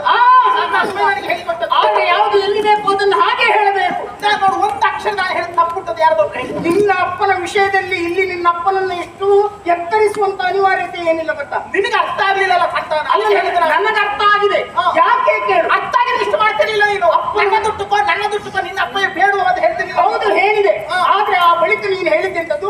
ನಿನ್ನಪ್ಪ ಅಂತವ ಅಂತವನ ಮಗಳು ನೀನು ಎಂದು ಹಾಗೆ ಅಪ್ಪನ ವಿಚಾರವನ್ನು ಮಾತಾಡಿದೆ. ಆದ್ದರಿಂದ ನಿನ್ನ ಅಪ್ಪನ ವಿಷಯವನ್ನು ನಾನು ಮಾತಾಡಬೇಕಾಯಿತು. ದಾನವರಾದ್ರೂ ಆದಿತ್ತು, ರಾಕ್ಷಸರಾದ್ರೂ ಆದಿತ್ತು, ದೈತ್ಯರಾದ್ರೂ ಆದಿತ್ತು, ಇವರು ಕರ್ಪೂರ. ಹೌದಮ್ಮ. ಆದ್ರೆ ಆದ್ರೆ ಇನ್ನೂ ನೀನು ಆಡಿಸಿಕೊಳ್ತೀಯ. ಆಡುವುದು ಯಾಕೆ? ಆಡಿಸಿಕೊಳ್ಳುವುದೇ. ಅದು ನಿನಗೂ ಆಗುತ್ತದೆ. ಒಂದು ಚೆಂಡನ್ನು ತೆಗೆದು ಗೋಡೆಗೆ ಹೊಡೆದ್ರೆ ಅದಕ್ಕೆ ಹೊಡೆದು ತಿರುಗಿ ಬರ್ತದೆ ಎನ್ನುವುದನ್ನ ಯಾವ ಕಾರಣಕ್ಕೂ ಮರೆಯಬೇಡ. ನಾನು ಮಾಡಿದ್ದಲ್ಲ, ನೀನು ಮಾಡಿದ್ರಿಂದ ನಾನು ಇಷ್ಟು ಮಾತಾಡಬೇಕಾಯ್ತು. ನಯ ವಿನಯದಿಂದಲೇ ಹೇಳಿದೆ. ಕೈ ತಪ್ಪಿ ಆಗಿ ಹೋಯಿತು, ಪ್ರಮಾದವಾದದ್ದು. ಆದ್ದರಿಂದ ಅವರೆಲ್ಲ ಬಂದ್ರೆ ಮತ್ತೆ ಮಾನವ ಹೋಗ್ತದೆ. ನನಗೆ ಪ್ರಮಾದ ಅಲ್ವೇ ಅಲ್ಲ, ಇದು ಅಪರಾಧ. ಅದು ಹಾಗೆ ಹೇಳ್ತೀಯ ಅಂತಾದ್ರೆ ಅದಕ್ಕೆ ನನ್ನ ಉತ್ತರ ಇಲ್ಲ, ಏನೂ ಇಲ್ಲ. ಪ್ರಮಾದವೆಂತ ಹೇಳ್ತೀಯ ಅಂತಾದ್ರೆ ತಪ್ಪು ಮಾಡಿದ್ರು ಅಂತ ಸಮರ್ಥಿಸಿದೆ. ಅಲ್ಲ, ಮೊದಲೇ ಹೇಳಿದ ಹಾಗೆ ನಿನಗೆ ಸಾಕಷ್ಟು ಕೊಡ್ತೇನೆ ಅಂತ ಹೇಳಿದ್ದೇನೆ. ನನಗೆ ಅಗತ್ಯ ಇಲ್ಲ. ಅದನ್ನ ಬಿಟ್ಟು ಈ ಕಾಲದಲ್ಲಿ ತುಚ್ಛೀಕಾರದ ಮಾತುಗಳನ್ನು ಆಡ್ತಾ ಇದ್ದೆ. ನನ್ನಪ್ಪ ಹೆಂಡ ಕುಡಿತಾನೆ, ನಾನು ಇವತ್ತು ಕಳು ಕುಡ್ಕೊಂಡು ಬಂದಿದ್ದೇನೆ ಅಲ್ವಾ? ಏನೋ ವಾಸನೆ ಬರ್ತದೆ, ನೀರಿಗಿಡ ಮೇಲೆ ಕಮ್ಮಿ ಆಗ್ತಾ ಉಂಟು. ವಾಸನೆ ಅದ್ರ ಬದಲು ವಾಸನೆ ಇತ್ತು. ನಿನ್ನ ಮೈಯನ್ನೇ ಸ್ವಲ್ಪ ಮೂಸಿ ಗೊತ್ತಾಗ್ತದೆ ಯಾರ ವಾಸನೆ ಅಂತ. ಏನು ನನ್ನಪ್ಪ ಹೆಂಡ ತಿನ್ನುವುದು, ಹೆಂಡ ಕುಡಿಯುವುದೌದು. ನನ್ನಪ್ಪ ಕಂಡ ತಿನ್ನುವುದೌದು. ನಾನು ಕೂಡ ತಿಂತೇನೆ, ಕುಡಿತೇನೆ. ನಾವು ಇಷ್ಟಿಷ್ಟು ದೊಡ್ಡ ಇಷ್ಟಿಷ್ಟು ದೊಡ್ಡ ಹೇಗಾಗ್ತದೆ ಗೊತ್ತಾ? ಹೇಳಬೇಡ್ರೆ ಮಾಂಸದ ಸುದ್ದಿ ನಂಗೆದ್ರು ಮಾತಾಡಬೇಡ. ಯಾಕೆ? ಬಾಯಿ ನೀರು ಬರ್ತದೆ. ವಾಕರಿಕೆಗೆ ಬಾಯಲ್ಲಿ ನೀರು ಬರ್ತದೆ. ನೀನು ಇಂಥವಳು ಅನ್ನೋದು ಇವತ್ತು ನೋಡ್ತೀವಿ, ಎಲ್ಲಗಳು ಉಂಟು ಅಲ್ವಾ? ನೀರು ಬರ್ತದೆ ಅಂತ ಹೇಳುವುದು ಯಾಕೆ? ನೋಡಿ, ಅವಳು ಬುದ್ಧಿವಂತಿಕೆಯ ಮಾತನಾಡು. ಅದು ಹೇಗೆ ತಿಂತೀರಿ ನಾವು ಮಾಂಸ ಅಲ್ಲ. ಹೇಗೆ ವಾಕರಿಕೆ ಬರುವಾಗ ನೀರು ಬರುವುದಲ್ಲ, ವಾಂತಿ ಬರುವುದು. ವಾಂತಿ ಬರ್ಲಿಕ್ಕೆ ವಾಕರಿಕೆ. ಈ ಹುಳಿ ಕಂಡಾಗ ಇಲ್ಲಿ ಎಂತ ವಾಂತಿ ಬರುವುದು, ನೀರು ಬರುವುದು. ನೀರೇ ಬರುವುದು. ಹಾಗೆ ಬೇರೆ ಬೇರೆ ಅರ್ಥ ಉಂಟು, ಬೇರೆ ಬೇರೆ ರೀತಿಯಲ್ಲಿ ಬರ್ತದೆ. ಆಗಲಿ, ನಿನಗೆ ಎಂತದಿಲ್ಲ, ನಿನಗೆ ರುಚಿ ಇಲ್ಲ ಎಂತದಿಲ್ಲ. ನೀನು ಕೊಟ್ಟು ಕಪ ಕಪ ಕಪ ತಿನ್ನು ನೋಡಿದಿರಲ್ಲ, ನಮ್ಮಲ್ಲಿ ಬಂದು ತಿನ್ನುದು ನೋಡಿದ್ರೆ ಮನೆಯಲ್ಲಿ ನನಗೆ ಹೊಟ್ಟೆಗಿಲ್ಲ.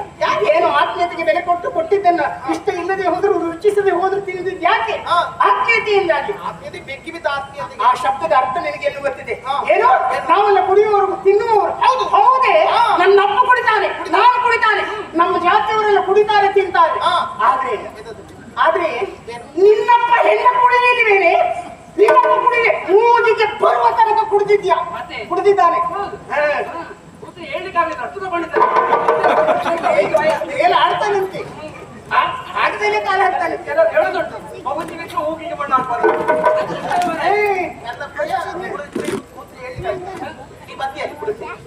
ನಮ್ಮನೆ ಹೇಳ್ತಿತ್ತು. ಯಾರು ಹೇಳಿದ್ರು? ಶುಕ್ರಾಚಾರ್ಯ ನನ್ನಪ್ಪಯ್ಯ ಕುಡಿದಿದ್ದ ಅಂತ ಹೇಳಿದ್ಯಾರು? ನಾನೇ ಹೇಳುವುದು. ನನ್ನಪ್ಪಯ್ಯ ಕುಡಿಲಿಲ್ಲ. ಮತ್ತೆ ನನ್ನಪ್ಪಯ್ಯ ಕುಡಿಲಿಲ್ಲ. ಮತ್ತೇನ್ ಮಾಡಿದ್ದು? ನಿನ್ನಪ್ಪಯ್ಯ ಕುಡಿಸಿದ್ದು. ವ್ಯತ್ಯಾಸ, ಬಹಳ ವ್ಯತ್ಯಾಸ. ಏನೇನು? ತಾನು ಕುಡಿಯುವುದಕ್ಕೂ ಮತ್ತೊಬ್ಬರು ಕುಡಿಸುವುದಕ್ಕೂ ವ್ಯತ್ಯಾಸ ಉಂಟು. ತಾನಾಗಿ ಹೋಗಿ ಬಾವಿಗೆ ಹಾರಿದಿ ಪ್ರಾಣ ಕಳ್ಕೊಂಡ್ರೆ ಅದಕ್ಕೆ ಆತ್ಮಹತ್ಯೆ ಅಂತ. ಹೌದು. ಮತ್ತೊಬ್ಬ ಅವನನ್ನು ಬಾವಿಗೆ ದೂಡಿದರೆ ಅದಕ್ಕೆ ಕೊಲೆ ಅಂತ. ಹೌದಾ? ಆತ್ಮಹತ್ಯೆ ಮಾಡಿಕೊಂಡವನ ಪಾಪ ಯಾರಿಗೆ? ಮಾಡಿಕೊಂಡವನಿಗೆ.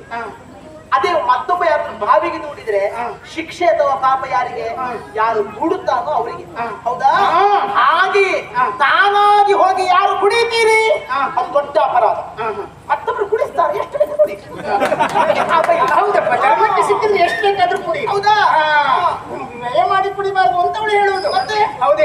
ನನ್ನಪ್ಪ ಕುಡಿಲಿಕ್ಕೆ ಹೇಳಿದ್ದು ಹೌದು. ನಿನ್ನಪ್ಪ ಅದೇ ಹೇಳಿದ್ದು ಹಾ. ನಿಜವಾಗಿದ್ರೆ ನನ್ನಪ್ಪ ಕುಡಿತಿರ್ಲಿಲ್ಲ. ನಿನ್ನಪ್ಪಯ್ಯ ಇಷ್ಟು ದೊಡ್ಡ ಮಣ್ಣಿನ ಮಡಿಕೆಯಲ್ಲಿ ತಲೆ ಮೇಲೆ ಹೊತ್ತುಕೊಂಡು ಬಂದು ಅದು ಹೋಗಿ ನಾನು ಹಾಳಾಗುವುದಲ್ಲದೆ ಊರು ವನ ಕೆಡಿಸಿ ಅಂತ ಹೇಳುವ ಹಾಗೆ. ಅದೇ ತಂದು ಕುಡಿಸಿದ ಕುಡಿಲಿಕ್ಕೆ ಹೇಳಿದ್ರು ನಮ್ಮಪ್ಪ. ಅದು ಗುರುಭಕ್ತಿ ಅಂತ. ಆದ್ರೆ ನಿನ್ನಪ್ಪನಿಗೆ ಸ್ವಲ್ಪ ಬುದ್ಧಿ ಆದ್ರೂ ಬೇಕಾ ಬೇಡವಾ? ನಿನ್ನಪ್ಪ ಮೇಲೆ ವಿಚಾರ ಹೇಳಿದಿಲ್ಲ, 3 ಲೋಕದಲ್ಲಿ ನನ್ನಪ್ಪ ಪೂಜ್ಯರು ಎನ್ನುವ ಹಾಗೆ. ನಿನ್ನಪ್ಪನ ಕುಡಿ ಅಂತ ಹೇಳಿದಾಗ ನಿನ್ನಪ್ಪನ ಮಸ್ತಕ ಎಲ್ಲಿ ಹೋಗಿತ್ತು? ಬುದ್ಧಿ ಸರಿ ಮಾರಾಟ ಮಾಡಿಲ್ಲ. ಇಲ್ಲ, ಬುದ್ಧಿ ಸರಿ ಇತ್ತು. ಮತ್ತೆ ಅದಕ್ಕೆ ಶಿಷ್ಯ ಪ್ರೇಮ ಅಂತ ಹೇಳುದು. ಎಂತದ್ದು? ಮತ್ತೊಬ್ಬರ ಮನಸ್ಸಿಗೆ ನೋವಾಗ್ಲಿಕ್ಕಿಲ್ಲ. ಮತ್ತೊಬ್ಬರ ಮನಸ್ಸಿಗೆ ನೋವು ಉಂಟು ಮಾಡುವವರು ನಮ್ಮ ಅಪ್ಪಯ್ಯ. ಆ ಕಾರಣಕ್ಕೋಸ್ಕರವಾಗಿ ಅದ್ರ ನಿನ್ನಪ್ಪ ಮಾಡಿದಂತದ್ದು ಎಂತದ್ದು? ಒಳ್ಳೆ ಕಳ್ಳು ತಂದು ಕೊಟ್ಟ, ಒಳ್ಳೆಯದ್ದು ಗೇರು ಹಣ್ಣಿ ತಂದು ಕೊಟ್ಟ. ಎಂತ ಕರ್ಮ ಪಾಪ. ನಮ್ಮಲ್ಲಿ ಬಂದ ಒಬ್ಬ ಹುಡುಗ ಕಚಕುಮಾರ ಅಂತ ದೇವಲೋಕದಿಂದ ಬಂದವರು, ವಿದ್ಯೆ ಕಲಿಯುವುದಕ್ಕಾಗಿ ಬಂದಂತ ಕಚನನ್ನೇ ಕಡಿದು ಅವನನ್ನು ಸುಟ್ಟು ಅದನ್ನು ಬೂದಿ ಮಾಡಿ ಆ ಬೂದಿಯನ್ನು ಕಳ್ಳಿನಲ್ಲಿ ಹಾಕಿ ಅದನ್ನು ತಂದು ಕೊಟ್ಟು ಗುರು ದಕ್ಷಿಣದ ನಾಟಕ ಮಾಡಿದ ನಿನ್ನ ಅಪ್ಪಯ್ಯ ಅಲ್ಲ? ಹೌದೌದು, ನನ್ನಪ್ಪಯ್ಯ ಕುಡಿದ. ಪರಿಣಾಮವಾಗಿ ಮಹತ್ತರವಾದಂತ ವಿದ್ಯೆ ಹೊರಟು ಹೋಯಿತು. ಆದ್ರೆ ನನ್ನಪ್ಪ ಏನ್ ಹೇಳಿದ? ಇನ್ನು ಮುಂದೆ ಯಾರಾದ್ರೂ ಬ್ರಾಹ್ಮಣರು ಹೆಂಡ ಕುಡಿದ್ರೆ ಕುಂಬಿ ಪಾಕ ನರಕಕ್ಕೆ ಹೋಗಲಿ, ಬ್ರಹ್ಮ ಹತ್ಯಾದಿ ದೋಷ ಬರಲಿ ಅಂತ ಬ್ರಾಹ್ಮಣ ಸಮಾಜಕ್ಕೆ ಶಾಪ ಕೊಟ್ಟಿದ್ದಾರೆ. ಗೊತ್ತುಂಟ ನನ್ನಪ್ಪಯ್ಯ? ಹೌದಾ? ಮತ್ತೆ ಸಖಿ, ಇವರಿಬ್ರು ಅಪ್ಪ ಮಗಳು ಕಲ್ತದ್ದಕ್ಕೆ ಕಣ್ಣು ಕೈ ಕಾಲಿಲ್ಲ ನೋಡು. ಯಾಕೆ? ಇವಳಪ್ಪ ಉಳಿದವರು ಯಾರು ಕುಡಿಬೇಡಿ ಎನ್ನುವ ಹಾಗೆ ಶಾಪ ಕೊಟ್ಟಿದ್ದ. ಆದ್ರೆ ತಾನಿನ ಮೇಲೆ ಕುಡಿಯುವುದಿಲ್ಲ, ಮುಟ್ಟುವುದಿಲ್ಲ ಅಂತ ಯಾವತ್ತಾದ್ರೂ ಹೇಳಿದುಂಟ? ನಿಮಗೆ ನಮ್ಮ ಉದಾಹರಣೆ ಗೊತ್ತಾಗುದಿಲ್ಲ. ಗೊತ್ತಾಯ್ತು. ಈಗ ಯೋಚನೆ ಮಾಡಿ, ಹೇಗೂ ನೀವು ಕುಡಿಸಿ ನಮ್ಮ ಜಾತಿ ಕೆಡಿಸಿ ಮತ್ತೆ ಇನ್ನು ಕುಡಿದ್ರೆ ಎಂತದ್ದು ಬಿಟ್ಟರೆ ಒಂದು ಹಾಗೆ. ಮತ್ತೆ ಯಾಕೆ ಹೇಳಿದ ನನ್ನಪ್ಪಯ್ಯ ಬ್ರಾಹ್ಮಣ ಸಮಾಜವನ್ನು ಕುಡಿಬೇಡಿ ಅಂತ ಹೇಳಿಕೊಂಡು? ನನ್ನಪ್ಪಯ್ಯ ಎಂತಹ ಎತ್ತರಕ್ಕೇರಿದಂತ ಒಬ್ಬ ಸಾಧಕ, ಅಂತ ಸಾಧಕನಾದ ಬ್ರಾಹ್ಮಣನಾದ ಒಬ್ಬ ಗುರುವಾದಂತ ಶುಕ್ರಾಚಾರ್ಯನೇ ಒಂದು ಹೊತ್ತಿಗೆ ಹೆಂಡ ಕುಡಿದ ಪರಿಣಾಮ ಏನಾಯಿತು?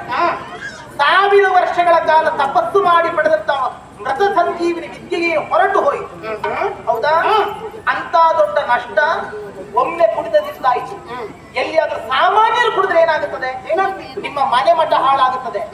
ಆ ಕಾರಣಕ್ಕೋಸ್ಕರವಾಗಿ ತಾನು ಹಾಳಾದರೂ ತೊಂದರೆ ಇಲ್ಲ, ತನ್ನ ಸಮಾಜ ಒಳ್ಳೆಯ ರೀತಿಯಲ್ಲಿ ಇರಬೇಕು ಎನ್ನುವುದನ್ನು ಯಾವನು ಯೋಚಿಸುತ್ತಾನೆ ಅವನೇ ನಿಜವಾದಂತ ಒಳ್ಳೆಯ, ಅವನೇ ಗುರು ಅಂತ ಯೋಚನೆ ಮಾಡುವ ಗುರು. ನೋಡು, ಅದನ್ನೆಲ್ಲ ಹೇಳುತ್ತಾ ಇದ್ರೆ ಕೇಳುವುದಕ್ಕೆ ನನಗೆ ವ್ಯವಧಾನವೂ ಇಲ್ಲ, ಸಮಯ ಇಲ್ಲ. ಇಷ್ಟೆಲ್ಲ ನೀನು ಮಾತಾಡುವುದಕ್ಕೆ ಕಾರಣ ಏನು? ತಾನು ಗುರುಪುತ್ರಿ ಎನ್ನುವಂತ ಅಹಂಕಾರ ಬಿಟ್ಟರೆ ಮತ್ತಿನ್ನೇನು ಅಲ್ಲ. ದೊಡ್ಡ ಬದನೆಕಾಯಿ ಎಂತದ್ದೂ ಇಲ್ಲ. ಅಲ್ಲ, ಹಾಗಾದ್ರೆ ನಿನಗೆ ಆಗುದಿಲ್ಲ ಗುರುಪುತ್ರಿ. ಗುರುಪುತ್ರಿ ಅನ್ನೋದು ಬೇಡ, ನಾನು ಅರಸನ ಪುತ್ರಿ. ಗುರುಪುತ್ರಿ ಅಂದ್ರೆ ಬದನೆಕಾಯಿ ಅಲ್ಲ. ಗುರುಪುತ್ರಿ ಅರ್ಹತೆ ಬೇರೆ ಉಂಟು. ನಾನು ಅರಸನ ಪುತ್ರಿ. ಅರಸನ ಪುತ್ರಿ ಯೋಗ್ಯತೆ ಬೇರೆ. ಇನ್ನು ಅರಮನೆಯಲ್ಲಿ ಹೇಳಿಕೊಂಡು ನೀನು ಅರಸು ಪುತ್ರಿ ಅನ್ನೋ ಹಾಗೆ ನೋಡು. ನಮ್ಮ ಮತ್ತೊಂದು ಹೋದಾಗ ನಿನಗೆ ಗೌರವ ಇಲ್ಲ. ನಿನಗೆ ಹೇಳುವುದಕ್ಕೆ ದಾರಿ ತೋರಿಸಿದವಳು ನೀವು, ಆದ್ದರಿಂದ ಹೇಳಬೇಕಾಗಿ. ಈ ತನಕ ಯಾವತ್ತು ನಾನು ಹೇಳಿದ್ದೇನೆ ನಾನು ಹಾಗೆ ಈಗ ನಿನ್ನ ಅಹಂಕಾರ ತೋರ್ತಾಯ್ತಲ್ಲ. 200 ಇಷ್ಟೆಲ್ಲ ಮಾತಾಡ್ತೀಯಂತೆ. ಹೌದು, ನೀನೇ ಇಷ್ಟು ಮಾತಾಡ್ತೀಯ. ಯಾಕೆ? ಮೋರಂತ ಕುಡಿಯುವ ಇವಳಿಗೆ ಎಷ್ಟು ಅಹಂಕಾರ ಉಂಟು, ಇವಳಿಗೆ ಎಷ್ಟು ಸೊಪ್ಪುಂಟು ಅಂತಾದ್ರೆ ಇನ್ನು ಹೆಂಡ ಕುಡಿಯುವ ಮಾಂಸ ಅಂತ ನನಗೆ ಎಷ್ಟು ಇರ್ಲಿಕ್ಕಿಲ್ಲ. ಸುಮ್ಮನೆ ಉಳಿದೆ ಅಂತ ಆದ್ರೆ ಒಳಿತಾಯ್ತು, ಇಲ್ಲ ಅಂತಾದ್ರೆ ನಾನು ತವಣೆ ಹಲ್ಲನ್ನ ಕೈ ಉದುರಿಸ್ತೇನೆ. ಏನು ಹಣ್ಣು ಕೀಳ್ತೇನೆ ನೋಡಿದ್ರಿ. ನಾನು ಬೇಳೆ ಸಾಧನೆ ನೋಡಲ್ಲ. ನಿನಗೆ ಗೊತ್ತಿಲ್ಲ ಈ ಸೆಕೆಗೆ ತಂಬಳಿ ಎಷ್ಟು ಒಳ್ಳೆದಿದ್ಯಾ. ತಿಂಡಿ ಚಿಲ್ಲಿ ಮಾಂಸ ತುಂಡು ಖಾರ ತಿಂಡಿ ಗೊತ್ತಾಯ್ತು. ನಾಳೆ ಏನು ಪೂರಿ ಆಗುವಾಗ ಪಾಪಿಗಳೇ ಅಲ್ಲ. ಆದ್ರೂ ನಿನಗೆ ಮಜ್ಜಿಗೆ ತಂಬಳಿ ಮೊಸರು ಅದ್ರ ಯೋಗ್ಯತೆ ಗೊತ್ತಿಲ್ಲ. ಅಲ್ಲ, ನೀನು ಅದನ್ನೇ ಹೇಳು. ಆದ್ರೆ ಖಾರದ ಊಟದ ವಿಷಯ ನಿನಗೇನು ಗೊತ್ತೇ? ಖಾರ ಒಮ್ಮೆ ತಿಂದು ನೋಡು, ಆಗ ಮತ್ತೆ ಬಿಡುವುದಿಲ್ಲ, ಬೆನ್ನು ಹತ್ತಿಯ. ನಾವು ತಂಬಳಿ ತಿನ್ನುವಾಗ ಚಳಿಗಾಲದಲ್ಲಿ ಚೂರು ಬೆಟ್ಟು ತಂದಿರ್ತೇವೆ. ಖಾರ ಯಾವ ಖಾರ ಎಷ್ಟು ಹೇಗೆ ತಿನ್ಬೇಕು ಅಂತ ನನಗೆ ಗೊತ್ತು. ಖಾರದ ಊಟ ಹೇಳಿದ್ದು ಖಾರದ ಊಟ ಅಲ್ಲದು ಹೇಗೆ ಅಂತ ಗೊತ್ತುಂಟು. ಈಗ ನಾನು ನನ್ನ ಸೀರೆ ಕೇಳಿದ ಇಷ್ಟು ಮಾತಾಡ. ಹೌದು, ಕೇಳುದಿಲ್ಲ. ಈಗ ಬುದ್ಧಿ ಬಂತು ನೋಡು. ನನ್ನ ಸೀರೆ ನಾನು ಕೇಳುವುದಿಲ್ಲ. ಕೇಳಿದ್ರೆ ಸಿಗುವುದೂ ಇಲ್ಲ. ನನ್ನದಲ್ವ? ಹೌದು, ನನ್ನದನ್ನು ನಾನು ಕೇಳುವುದು ಯಾಕೆ? ಕೇಳಬಾರದು.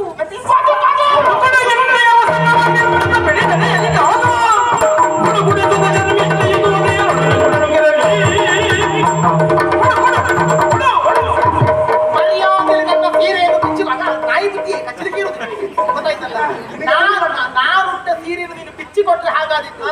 ಅಲ್ಲದಿದ್ದರೆ ಯಾವ ರೀತಿಯಲ್ಲಿ ನಾನು ನಗ್ನಾವಸ್ಥೆಯಲ್ಲಿ ಇದ್ದೇನೆ ಅದೇ ರೀತಿ ನಿನ್ನನ್ನು ಬೆತ್ತಲೆಗೊಳಿಸ್ತೇನೆ. ಮರ್ಯಾದೆಯಿಂದ ಹೇಳ್ತೇನೆ, ಬಿಡ್ತೀಯೇ ಇಲ್ವೋ?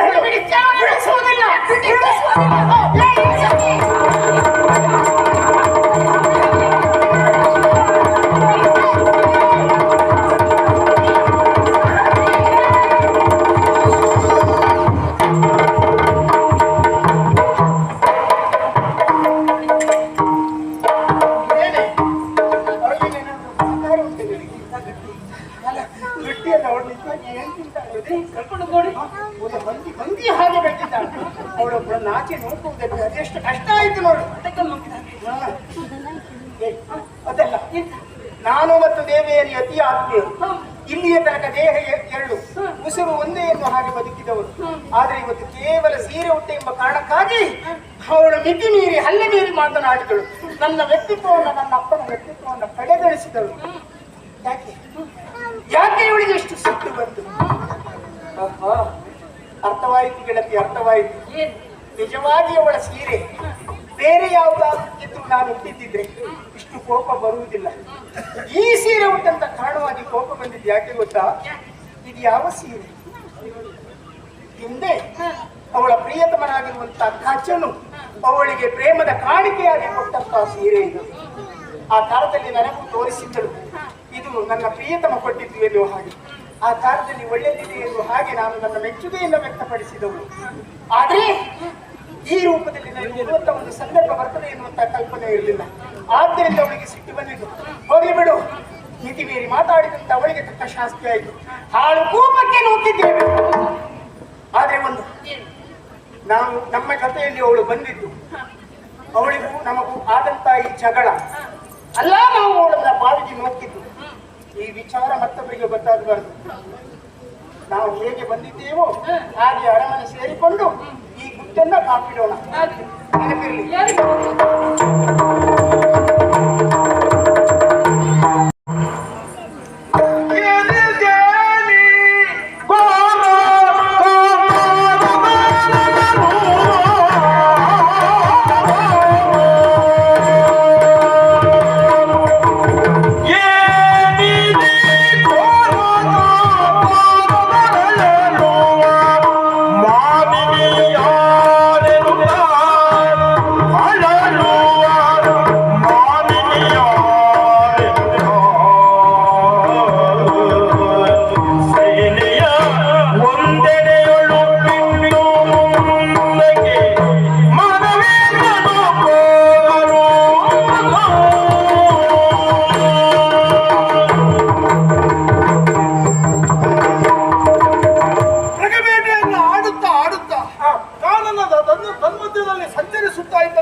ಇದು ದಟ್ಟವಾದ ಅರಣ್ಯ ಪ್ರದೇಶ ಅಂತ ಸ್ವರ ಕೇಳಿದ್ರೆ ಆಗೋದಿಲ್ಲ. ಅಂತ ಸ್ವರ ಕೇಳಿದ್ರಲ್ಲ, ಅದನ್ನ ಎಣಿಸ್ಕೊಂಡ್ರೆ ಮೈಯೆಲ್ಲ ಚುಮ್ ಚುಮ್ ಬರ್ತದೆ. ಯಾಕೆ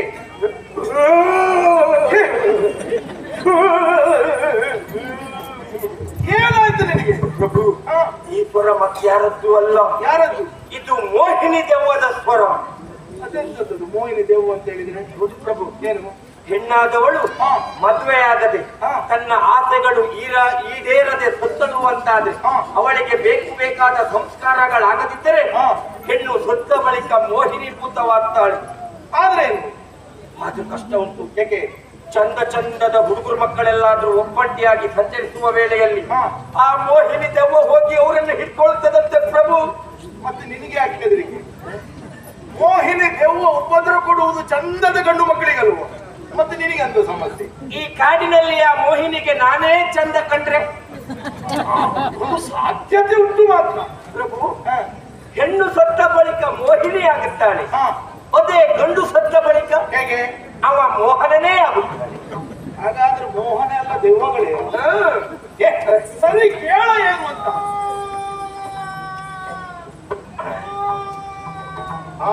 ಇದಿದೆ ಪ್ರಭು. ಯಾವುದು? ಆಗ ನಾವು ಯಾವುದೋ ಒಂದು ಹಂದಿಯನ್ನು ಹೊಡೆದಿದ್ವಲ್ಲ, ಒಂದು ಅರ್ಧಂಬರ್ಧ ಜೀವದಲ್ಲಿ ಅಷ್ಟು ಕೆಟ್ಟದಿಲ್ಲ ಆ ಸ್ವರ. ಸರಿಯಾಗಿ ಆಲಿಸು. ಐವೈವೋ ಐವೈವೋ ಐವೈವೋ ಕಟ್ಪಾಡಿ ಕಟ್ಪಾಡಿ ಕಟ್ಪಾಡಿ. ಸರಿ ಕೇಳು. ಕಾಪಾಡಿ ಕಾಪಾಡಿ ಎನ್ನುವಂತಹ ಸ್ವರ ಪ್ರಭು. ಯಾವುದು? ಹೆಣ್ಣಿನ ಸ್ವರ. ಕಾಪಾಡಿ ಕಾಪಾಡಿ ಅಂತ ಇದ್ದಾಳೆ. ನನ್ನ ಜೀವಮಾನದಲ್ಲಿ ಯಾವ ಹೆಣ್ಮಕ್ಳಿಗೂ ನಾವು ಉಪಕಾರ ಮಾಡಿದ್ದವನಲ್ಲ. ಹೆಣ್ಣಿಗೆ ಉಪಕಾರ ಮಾಡಲಿಕ್ಕೆ ಇದೆ ಸರಿಯಾದ ಸಂದರ್ಭ. ಅದಕ್ಕೆ ಅವಳನ್ನು ನಾನೇ ಕಾಪಾಡ್ತೇನೆ. ನಮೋ ನಮಃ.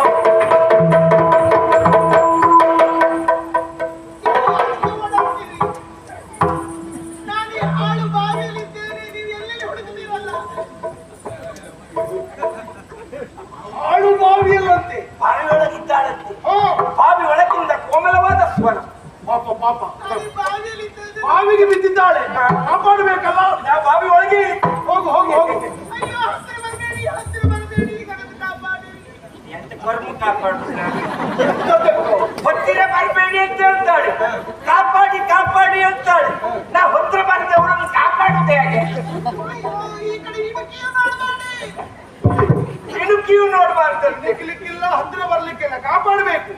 ಏನೋ ಸಮಸ್ಯೆ ಆಗಿರ್ಬಹುದು, ಏನು ಕೇಳು. ಏನು ಕಾಪಾಡುದು ಹೇಗೆ? ಏನು ಸಮಸ್ಯೆ ಆಗಿದೆ ನಿಮ್ಗೆ? ಪ್ರಭು, ಏನು ಅವಳಿಗೆ ನಾಚಿಕೆ ಆಗ್ತದಂತೆ. ಯಾಕಂತೆ? ಅವಳು ಹುಟ್ಟುಡುಗೆಯಲ್ಲಿದ್ದಾಳಂತೆ. ಹುಟ್ಟುಡುಗೆ ಹಾ, ಏನು ಅಂತ ಅರ್ಥ ಆಯ್ತಾ ನಿನಗೆ? ನಾನು ಕೇಳಿದ್ದೇನೆ. ಏನು? ಈ ಪುರಾಣದಲ್ಲೆಲ್ಲ ಬರ್ತದಲ್ಲ, ಹಾ. ಕೆಲವರು ಹುಟ್ಟುವಾಗಲೇ ಕೌಪಿನ ಕುಂಡಲಗಳನ್ನೆಲ್ಲ ಧರಿಸಿ ಹುಟ್ಟಿದವರಿದ್ದಾರೆ. ಇವಳು ಹಾಗೆ ಹುಟ್ಟುವಾಗಲೇ ಬಟ್ಟೆ ಹೊಲಿಸ್ಕೊಂಡೇ ಹುಟ್ಟಿದ. ಹುಟ್ಟುಡುಗೆ ಅಂತ ಹೇಳಿದ್ರೆ ಬಟ್ಟೆ ಹೊಲಿಸ್ಕೊಂಡೆ ಹುಟ್ಟಿದ್ದಲ್ಲ, ಮತ್ತೆ ತಾನು ಬೆತ್ತಲೇ ಆಗಿದ್ದಾಳೆ ಅಂತ ಹೇಳಿದ್ರು. ಹುಟ್ಟುವಾಗ ಯಾರಿಗಾದ್ರೂ ಬಟ್ಟೆ ಇರ್ತದ? ಹಾಗೆ ಅವಳೀಗ ಬೆತ್ತಲೇ ಆಗಿದ್ದಾಳೆ. ನೋಡುವುದೆಲ್ಲಿಗೆ ನೀನು? ಕಾಪಾಡ್ಲಿಕ್ಕೆ ಶಾಸ್ತ್ರಾಕಾರರು ಹೇಳಿದ ಮಾತು ಗೊತ್ತಿಲ್ಲವ ನಿನಗೆ? ಏನು ಪ್ರಭು? ಕತ್ತಲೆಯಲ್ಲಾದರೂ ಹೆಣ್ಣಿನ ಬೆತ್ತಲ ದೇಹವನ್ನ ನೋಡಬಾರದು ಅಂತ. ನೋಡಿ ಪ್ರಭು, ಏನು ಆ ಶಾಸ್ತ್ರಕಾರ ಎಂತ ರಸಿಕನಿದ್ದಾನೆ. ಯಾಕೆ? ಕತ್ತಲೆಯಲ್ಲಾದರೂ ಹೆಣ್ಣಿನ ಬೆತ್ತಲ ದೇಹವನ್ನ ನೋಡಬಾರದು. ಯಾಕೆ? ಕತ್ತಲಲ್ಲಿ ಹೇಗೂ ತೋರುವುದಿಲ್ಲಲ್ಲ, ಬೇಕಿದ್ದಲ್ಲ ನೋಡ್ಲಿ. ಅದರ ಅರ್ಥ ಹಾಗಾಗ್ತದ? ಕತ್ತಲೆಯಲ್ಲಾದರೂ ನೋಡಬಾರದು ಅಂತ ಹೇಳಿದ್ರೆ ಅಂತದ್ದು, ಬೆಳಕಿನಲ್ಲಿ ನೋಡ್ಲೇಬಾರದು ಅಂತ. ಹಾಗಾದ್ರೆ ನಾವೀಗ ಬೆತ್ತಲೆಯಲ್ಲಿರುವ ಅವಳ ಮಾನವನ್ನು ಮುಚ್ಚುವುದಕ್ಕೆ ಒಂದು ವಸನ ಬೇಕಾ ಬೇಡ? ಹೌದು, ವ್ಯವಸ್ಥೆ ಮಾಡಬೇಕಲ್ಲ ಒಂದು. ಅವಳಿಗೆ ವಸ್ತ್ರದ ವ್ಯವಸ್ಥೆ ನಾನೇ ಮಾಡ್ತೇನೆ, ಅವಳ ಮಾನವನ್ನು ನಾನೇ ಕಾಪಾಡ್ತೇನೆ. ಹೇಗೆ? ಹೆಣ್ಣಿನ ಮಾನವನ್ನು ಕಾಪಾಡಲಿಕ್ಕೆ ನಾನಿಲ್ಲವೇ? ಅವಳ ಮಾನ ಮುಚ್ಚಲಿಕ್ಕೆ ಬಟ್ಟೆ. ಅವಳ ಮಾನ ಮುಚ್ಚುವುದು ಬೇಡ, ಬಿಡು. ನಿನ್ನ ಹೆಂಡತಿಯ ಮಾನ ಮುಚ್ಚಲಿಕ್ಕಾದ್ರೂ ಸಾಕದು. ನನ್ನ ಹೆಂಡತಿಗೆ ಇದು ಅಗತ್ಯ ಇಲ್ಲ. ಅಂದ್ರೆ ಅವಳೊಟ್ಟಿಗಿರುವವ ನಾನಲ್ಲ ಪ್ರಭು.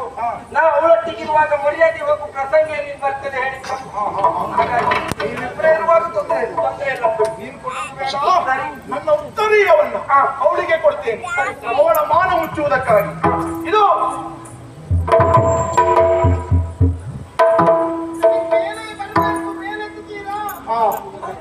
ಮೇಲೆ ಬರ್ಬೇಕು. ಮಾನ ಮುಚ್ಚುವುದಕ್ಕೆ ವ್ಯವಸ್ಥೆ ಆಯ್ತು. ಹೌದು, ಮಾನ ಮುಚ್ಚಿಕೊಂಡು ಅವಳೀಗ ಮೇಲೆ ಬರ್ತಾಳೆ. ಪಾಪ ಎಷ್ಟೊಂದ್ರು ಹೆಣ್ಣಲ್ವೇನವಳು. ಹೌದು ಪ್ರಭು. ಪರಪುರುಷರು ನಾವಿಬ್ಬರು. ಹೌದು. ಮೇಲೆ ಬಂದ ಅವಳಿಗೆ ನಮ್ಮಲ್ಲಿ ಮಾತಾಡುವುದಕ್ಕೆ ಬಹಳ ಕಷ್ಟ ಆಗಬಹುದು, ನಾಚಿಕೆ ಆಗಬಹುದು. ಹೌದೌದು. ಹಾಗಾಗಿ ನೀವೇ ಆಲೋಚನೆ ಮಾಡಿ. ಅಂದ್ರೆ ನಾನೇ ಹೋಗುದಂತ? ಹಾಗಲ್ಲ, ನನ್ನನ್ನು ಕಳಿಸುವಲ್ಲಿ ನೀವು ಒಂದು ಆಲೋಚನೆ ಮಾಡಿ ಅಂತ ಹೇಳಿದ್ರು. ನೀವೇ ಹೋಗುದು ಒಳ್ಳೆಯದು. ಸರಿ. ಯಾಕೆ ಗೊತ್ತಾ? ಯಾಕೆ? ಅವಳ ಮಾತು ನಿನಗೆ ಅರ್ಥ ಆಗುವುದು ಕಷ್ಟ. ಒಂದು ಹುಟ್ಟುಡಿಗೆ ಅಂತ ಹೇಳಿದ್ರೆ ಗೊತ್ತಾಗಲಿಲ್ಲ ನಿನಗೆ, ಮತ್ತವಳು ಮಾತಾಡಿದ್ರೆ ಅರ್ಥ ಆಗ್ತದೆ ನಿನಗೆ. ಆಯ್ತು ಪ್ರಭು. ಸರಿ, ಹೋಗು ಅರಮನೆ ಅಂತ. ಕೈ ಕೊಡುತ್ತಾ ಇದ್ದೇನೆ.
ರಾಶಿಯನ್ನ ಹೆಣೆದು ಜಡೆ ಮಾಡಿದ್ರೆ ನಿಜವಾಗಿ ಉರಗ ವೇಣಿಯಂತೆ ಕಂಗೊಳಿಸುವುದು ಹೌದು. ಅಪ್ಪ, ಎಂತಹ ವಿಶಿಷ್ಟವಾದಂತಹ ಚೆಲುವು ನಿನ್ನದು. ನಿನ್ನನ್ನು ಕಂಡಾವಾಗ ನಾನೊಮ್ಮೆ ಬ್ರಹ್ಮಾಲೋಕಕ್ಕೆ ಹೋದೆ. ಸ್ವರ್ಗದ ಅಪ್ಸರೆಯೋ, ಗಂಧರ್ವಳು, ಯಕ್ಷಳು ಎನ್ನುವ ಹಾಗೆ ಅಂತವಳೇ ಹೌದಾಗಿರ್ತಾ ಇದ್ರೆ ನಿನಗಿಂತಹ ಭಾವನೆ ಯಾಕೆ ಬರ್ತಾ ಇತ್ತು ಹೇಳು? ಹಾಳು ಕೂಪದಲ್ಲಿ ಬಿದ್ದು ಒದ್ದಾಡ್ತಾ ಇದ್ದೀಯ, ಕಾಪಾಡಿ ಕಾಪಾಡಿ ಎನ್ನುವ ಹಾಗೆ ಒಪ್ಪಿಡುತ್ತಾ ಇದ್ದೀಯ. ಹೇಳು, ನೀನ್ ಯಾರು? ಯಾವ ಲೋಕದವಳು? ಕಾಲು ಜಾರಿ ಬಿದ್ದದ್ದ? ಇನ್ಯಾರಾದ್ರೂ ದುಡಿದ್ದ? ಅಥವಾ ಬದುಕೆ ಸಾಕುವಂತ ಸಾಯುವುದಕ್ಕಾಗಿ ಮುಂದಾದದ್ದ? ಸಾಯುವುದಕ್ಕೆ ಮುಂದಾದ್ರೆ ಮತ್ತೆ ಕಾಪಾಡಿ ಕಾಪಾಡಿ ಅಂತ ಒಪ್ಪೆ ಹಾಕುವ ಪ್ರಸಂಗ ಇದು. ಹಾಗಾದ್ರೆ ಯಾಕೆ ಹೀಗಾಯಿತು ಅಂತ ಹೇಳ್ತೀಯ ನನ್ನಲ್ಲಿ? ನನ್ನ ಪರಿಚಯವನ್ನು ನಾನು ಹೇಳಿಕೊಳ್ಳಬಹುದು. ಆದರೆ ನನ್ನನ್ನು ವಿಚಾರಿಸುತ್ತಾ ಇರುವಂತ ತಾವು ಯಾವ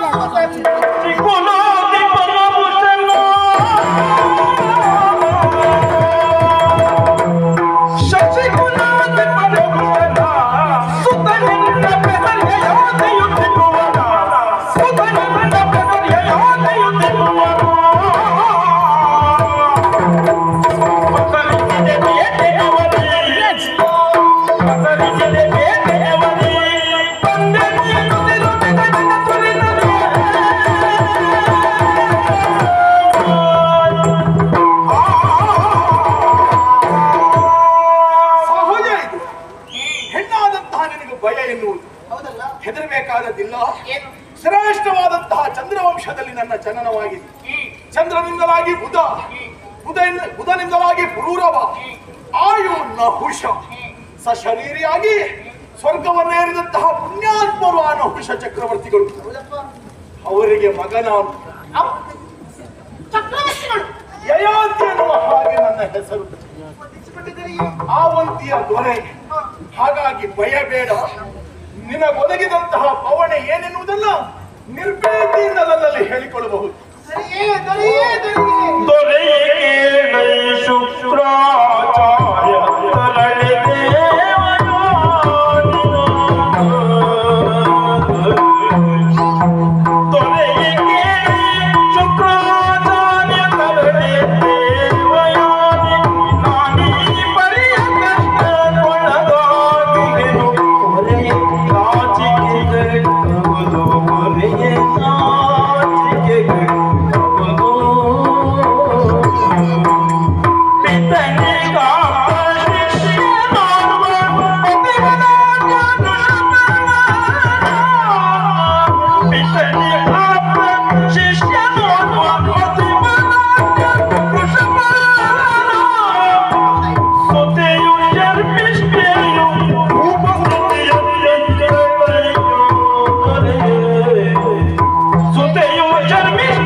ನಿರ್ಭೀತಿಯಿಂದ ಹೇಳಿಕೊಳ್ಳಬಹುದಾಗಿ.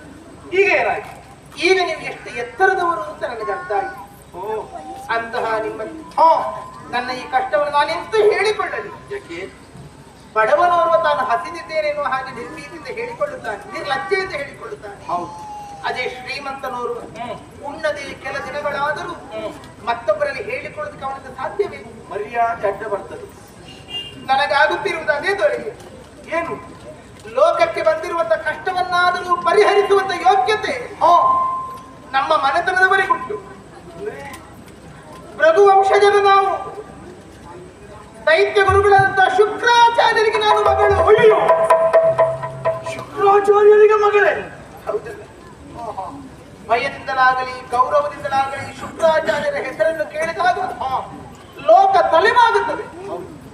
ಅಷ್ಟು ಎತ್ತರದ ವ್ಯಕ್ತಿತ್ವ ಹೊಂದಿಕೊಂಡವನ ಮಗಳು ನಾನು. ಆದರೆ ನಾನೇ ಅಧಪತನಕ್ಕೂ ಹೊಂದುವಂತೆ ನಾನು ಕೂಪಕ್ಕಿಳಿದು ಬಿಟ್ಟೆ. ನನ್ನ ಈ ಸ್ಥಿತಿ ಹೀಗಾದ್ರೆ ನಾನು ಹೇಗೆ ಹೇಳಿಕೊಳ್ಳಲು ಹೇಳಿ? ಏನು ನಾಚಿಕೆಯಾಗುವುದಿಲ್ವೇ ನನಗೆ? ಕಷ್ಟವನ್ನ ಇನ್ನೊಬ್ಬರಲ್ಲಿ ಹೇಳಿಕೊಂಡಾವಾಗ ಮನಸ್ಸಿನ ಭಾರ ಕಡಿಮೆ ಆಗ್ತದಂತೆ. ಇದು ಭಗವಂತ ಕೊಟ್ಟ ಕಷ್ಟ ಅಲ್ಲ, ನೀನಾಗೆ ತಂದುಕೊಂಡ ಇಚ್ಛಾ ಪ್ರಾರಂಭವೇ. ಅಲ್ಲವೇ ಅಲ್ಲ, ಪರೀಕ್ಷ ಪ್ರಾರಂಭದಿಂದ ನನಗೆ ಹೀಗಾದದ್ದು ಮತ್ತೊಬ್ಬರ ದೌರ್ಜನ್ಯ. ಯಾರ ದೌರ್ಜನ್ಯ? ಅದು ನಿನ್ನ ಮೇಲೆ. ಹೌದು. ಅಸೂಯೆ. ಅದಕ್ಕೆ ಹೇಳುವುದು, ದುರ್ಜನರ ಸಂಘ ಬಹಳ ಕೆಟ್ಟದ್ದು. ಸಜ್ಜನರ ಸಹವಾಸವಾದರೂ ಆದೀತು, ಗಂಧ ಹೊತ್ತವನ ಕೂಡೆ ಬುದ್ಧಾಟವಾದರೂ ಆದೀತು, ಜಗಳಿ ಹೊತ್ತವನ ಕೂಡೆ ಸರಸವಲ್ಲ. ಅಲ್ವೇ ಅಲ್ವ? ಸತ್ಯವಾಯಿ. ನನ್ನಪ್ಪ ಶುಕ್ರಾಚಾರ್ಯ ಹೇಗೆ ದೈತ್ಯ ಗುರುವು, ಅದೇ ರೀತಿಯ ರಾಕ್ಷಸರಿಗೆಲ್ಲರಿಗೂ ನಾಯಕನಾಗಿ ಆಳುತ್ತಾ ಇರುವವನು ವೃಷಪರ್ವ ಅಂತ ಒಬ್ಬ ಇದ್ದಾನೆ. ಈ ಕುರುಜಾಂಗೂಲಕ್ಕೆ ಅವನೇ ಅಧಿಕಾರಿ. ಆ ವೃಷಪರ್ವನಿಗೆ ಒಬ್ಬಳು ಮಗಳಿದ್ದಾಳೆ. ಶರ್ಮಿಷ್ಠ ಅಂತ ಅವಳಿಗೆ ಹೆಸರು. ಅದೇನಷ್ಟು ಸಿಟ್ಟು ಬರುವುದು ಅವಳ ವಿಷಯ ಇರುವಾಗ. ಅವಳಿದ್ದಳು ನನಗೆ ಹೀಗಾದದ್ದು. ಏನಾಯ್ತು? ನನಗೆ ಅವಳು ಮೊದಲು ಗೆಳತಿಯಾಗಿದ್ದಳು. ಮೊದಲು ಗೆಳತಿ ಅಂತ ಹೇಳಿದ್ರೆ ಈಗ ಅಲ್ವೋ? ಈಗಲ್ಲ, ಈಗ ನನಗೆ ಅವಳು ಶತ್ರು. ಯಾಕೆ ಶತ್ರುವಾದದ್ದು? ನೀರಾಟಕ್ಕೆ ಕರೆದು ನೀರಾಟವಾಡಿ ಆಯಿತು. ಆ ಬಳಿಕ ಮೇಲೆ ಬರುವುದಕ್ಕೆ ನಾನೇ ಎಚ್ಚರಿಸಿದೆ. ಮೇಲೆ ಬಂದು ನೋಡಿದ್ರೆ ನಾನು ಉಡಬೇಕಾದ ನನ್ನ ಸೀರೆಯೇ ಕಾಣಿಸಲಿಲ್ಲ ದೊರೆಯೇ. ಪರವನ್ನೆಲ್ಲಾದ್ರೂ ನೋಡಬೇಕಾಗಿತ್ತು. ಕೆಲವೊಮ್ಮೆ ಮಂಗಗಳಿಗೆ ಅಭ್ಯಾಸ ಇರ್ತದೆ. ಹೌದು, ಸುತ್ತ ನೋಡಿದ ನನ್ನ ಸೀರೆ ಕಾಣಿಸಲಿಲ್ಲ. ಕೊನೆಗೆ ಅರ್ಥವಾಯಿತು, ನಾನುಡಬೇಕಾದಂತ ನನ್ನ ಸೀರೆಯನ್ನು ಆ ಶರ್ಮಿಷ್ಠೆ ಉಟ್ಟಿದ್ದಳು. ಅವಸರದಲ್ಲಿ ವ್ಯತ್ಯಾಸ ಆಗಿರಬಹುದು. ನೋಡಿ, ನಾನು ಹಾಗೇ ತಿಳಿದದ್ದು. ಹೌದಾ? ಎಲ್ಲೋ ಗಡಿಬಿಡಿಯಲ್ಲಿ ಅವಳು ಹುಟ್ಟಿದ್ದಾಳೆ ಅಂತ. ಸರಿ ಬಿಡು. ಆ ಕಾರಣಕ್ಕೋಸ್ಕರವಾಗಿ ಅವಳ ಹತ್ರ ಹೋಗಿ ಕೇಳಿದೆ. ಒಳ್ಳೆಯದು. ಶರ್ಮಿಷ್ಠ, ನನ್ನ ಸೀರೆ ಅದು, ನಾನು ಉಡಬೇಕು, ನನ್ನ ಸೀರೆ ಕೊಡು ಶರ್ಮಿಷ್ಠ. ದೇವರಾಣ ಇಷ್ಟು ಸ್ವರ ತಗ್ಗಿಸಿ ಕೇಳಿದ್ದೇನೆ ನಾನು. ಇಷ್ಟು ವಿನಯ? ಹೌದಪ್ಪ, ನಾನು ಧ್ವನಿ ಎತ್ತರಿಸಿದ್ದೇ ಇಲ್ಲ. ಇಷ್ಟು ಕೇಳುವಾಗ ನಿನ್ನ ತಲದೇ ಎದುರು ಹೊಡ್ಕೊಡ್ಬೇಕು. ಅದಕ್ಕೇನು ಹೇಳಿದೆ ಗೊತ್ತಾ? ಕೊಡುವುದಿಲ್ಲ, ಬೇಕಾದ್ರೆ ನನ್ನ ದುಡ್ಡು ಅಂತ ಅಹಂಕಾರ ಹೇಳಿದ್ದು. ಹೌದಾ? ಹೌದಪ್ಪ, ಕೊಡಬಹುದಾಗಿತ್ತಲ್ಲ. ಅಯ್ಯೋ, ನಾವು ಬ್ರಾಹ್ಮಣರಾಗಿ ಮತ್ತೊಬ್ಬರದನ್ನು ಉಡಕೂಡದು ತಾನೆ. ಸರಿ ಅಲ್ಲ. ಹಾಗಾಗುದಿಲ್ಲ ಶರ್ಮಿಷ್ಠ, ನನ್ನ ಸೀರೆ ಕೊಡು ಅಂತ ಮತ್ತೆ ವಿನೀತಳಾಗಿ ಬೇಡಿದೆ. ಸಾತ್ವಿಕ ಆಹಾರ ತಿನ್ನುವುದಲ್ವಾ? ನಿಮಗೆ ಎಲ್ಲಿ ಗಟ್ಟಿ ಸ್ವರ ಬರ್ತದೆ? ಅಯ್ಯೋ, ಅಷ್ಟು ದೇವರಾಣಿ, ನಾನು ಅಷ್ಟು ಮೆಲ್ಲ ಕೇಳಿದ್ದೆ ತಡ. ಅಬ್ಬರಿಸಿ ಸಿಟ್ಟು ಮಾಡಿದ್ದು, ಬೈಯುವುದಕ್ಕೆ ಪ್ರಾರಂಭ ಮಾಡಿದ್ದು. ನನಗೆ ಬೈತು, ನನ್ನ ಅಪ್ಪನಿಗೆ ಬೈತು, ನಮ್ಮ ಜಾತಿಯವರಿಗೆಲ್ಲ ಬೈಯುವುದಕ್ಕೆ ಪ್ರಾರಂಭ ಮಾಡಿದ್ದು. ದೇವರಾಣಿ, ನಾನು ಒಂದೂ ಮಾತಾಡಲಿಲ್ಲ. ಒಂದು ಅವಳು ಬೈದದ್ದು ಎಷ್ಟು ಅಪ್ಪ ದೇವರೇ, ಕಿವಿ ಬಿಡ್ಲಿಕ್ಕೆ ಅಷ್ಟು ಧ್ವನಿ ಅಂತ ಬೈದಿದ್ದಾಳೆ. ದೇವರಾಣಿ, ನಾನು ಒಂದೂ ಮಾತಾಡಲಿಲ್ಲ. ಪದೇ ಪದೇ ದೇವರಾಣೆ ಕೊಡುದು ಬೇಡವಾ? ಯಾವಾತ ಪದೇ ಪದೇ ದೇವರಾಣೆ ಹೇಳ್ತಾನೋ ಅವ ಬರೇ ಸುಳ್ಳೇ ಹೇಳುದಂತ. ಹಾಗೆ ಹೇಳಿದ್ದಲ್ಲ, ಅನುಮಾನಗಳು ಬೇಡ ಅಂತ ನಾನು ಆಡಿದ್ದು. ಆದರೆ ಆ ಬಳಿಕ ಕೊಡುವುದಿಲ್ಲ ಅಂತ ಜಗಳ ಹೆಚ್ಚಾಗಿ ಕೊನೆಗೆ ನಾನು ನನ್ನ ಸೀರೆ ಅಂತ ನಾನು ಮುಟ್ಟಿದ್ದು ಮಾತ್ರ, ಎಳಿಲಿಲ್ಲ. ದೇವರಾಣೆ ಎಳಿಲಿಲ್ಲ, ಮುಟ್ಟಿದ್ದು ಮಾತ್ರ. ಹೌದಪ್ಪ, ಅಷ್ಟಕ್ಕೆ ಅವಳ ಹೆಣ್ಣು ಮಕ್ಕಳನ್ನೆಲ್ಲ ಜೊತೆಗೂಡಿಸಿ ನನಗೆ ಹೊಡೆದು ಬಡೆದು ನಾನು ಸಾಯಬೇಕು ಅಂತ ನನ್ನನ್ನು ಬಾವಿಗೆ ದೂಡಿದ್ದು.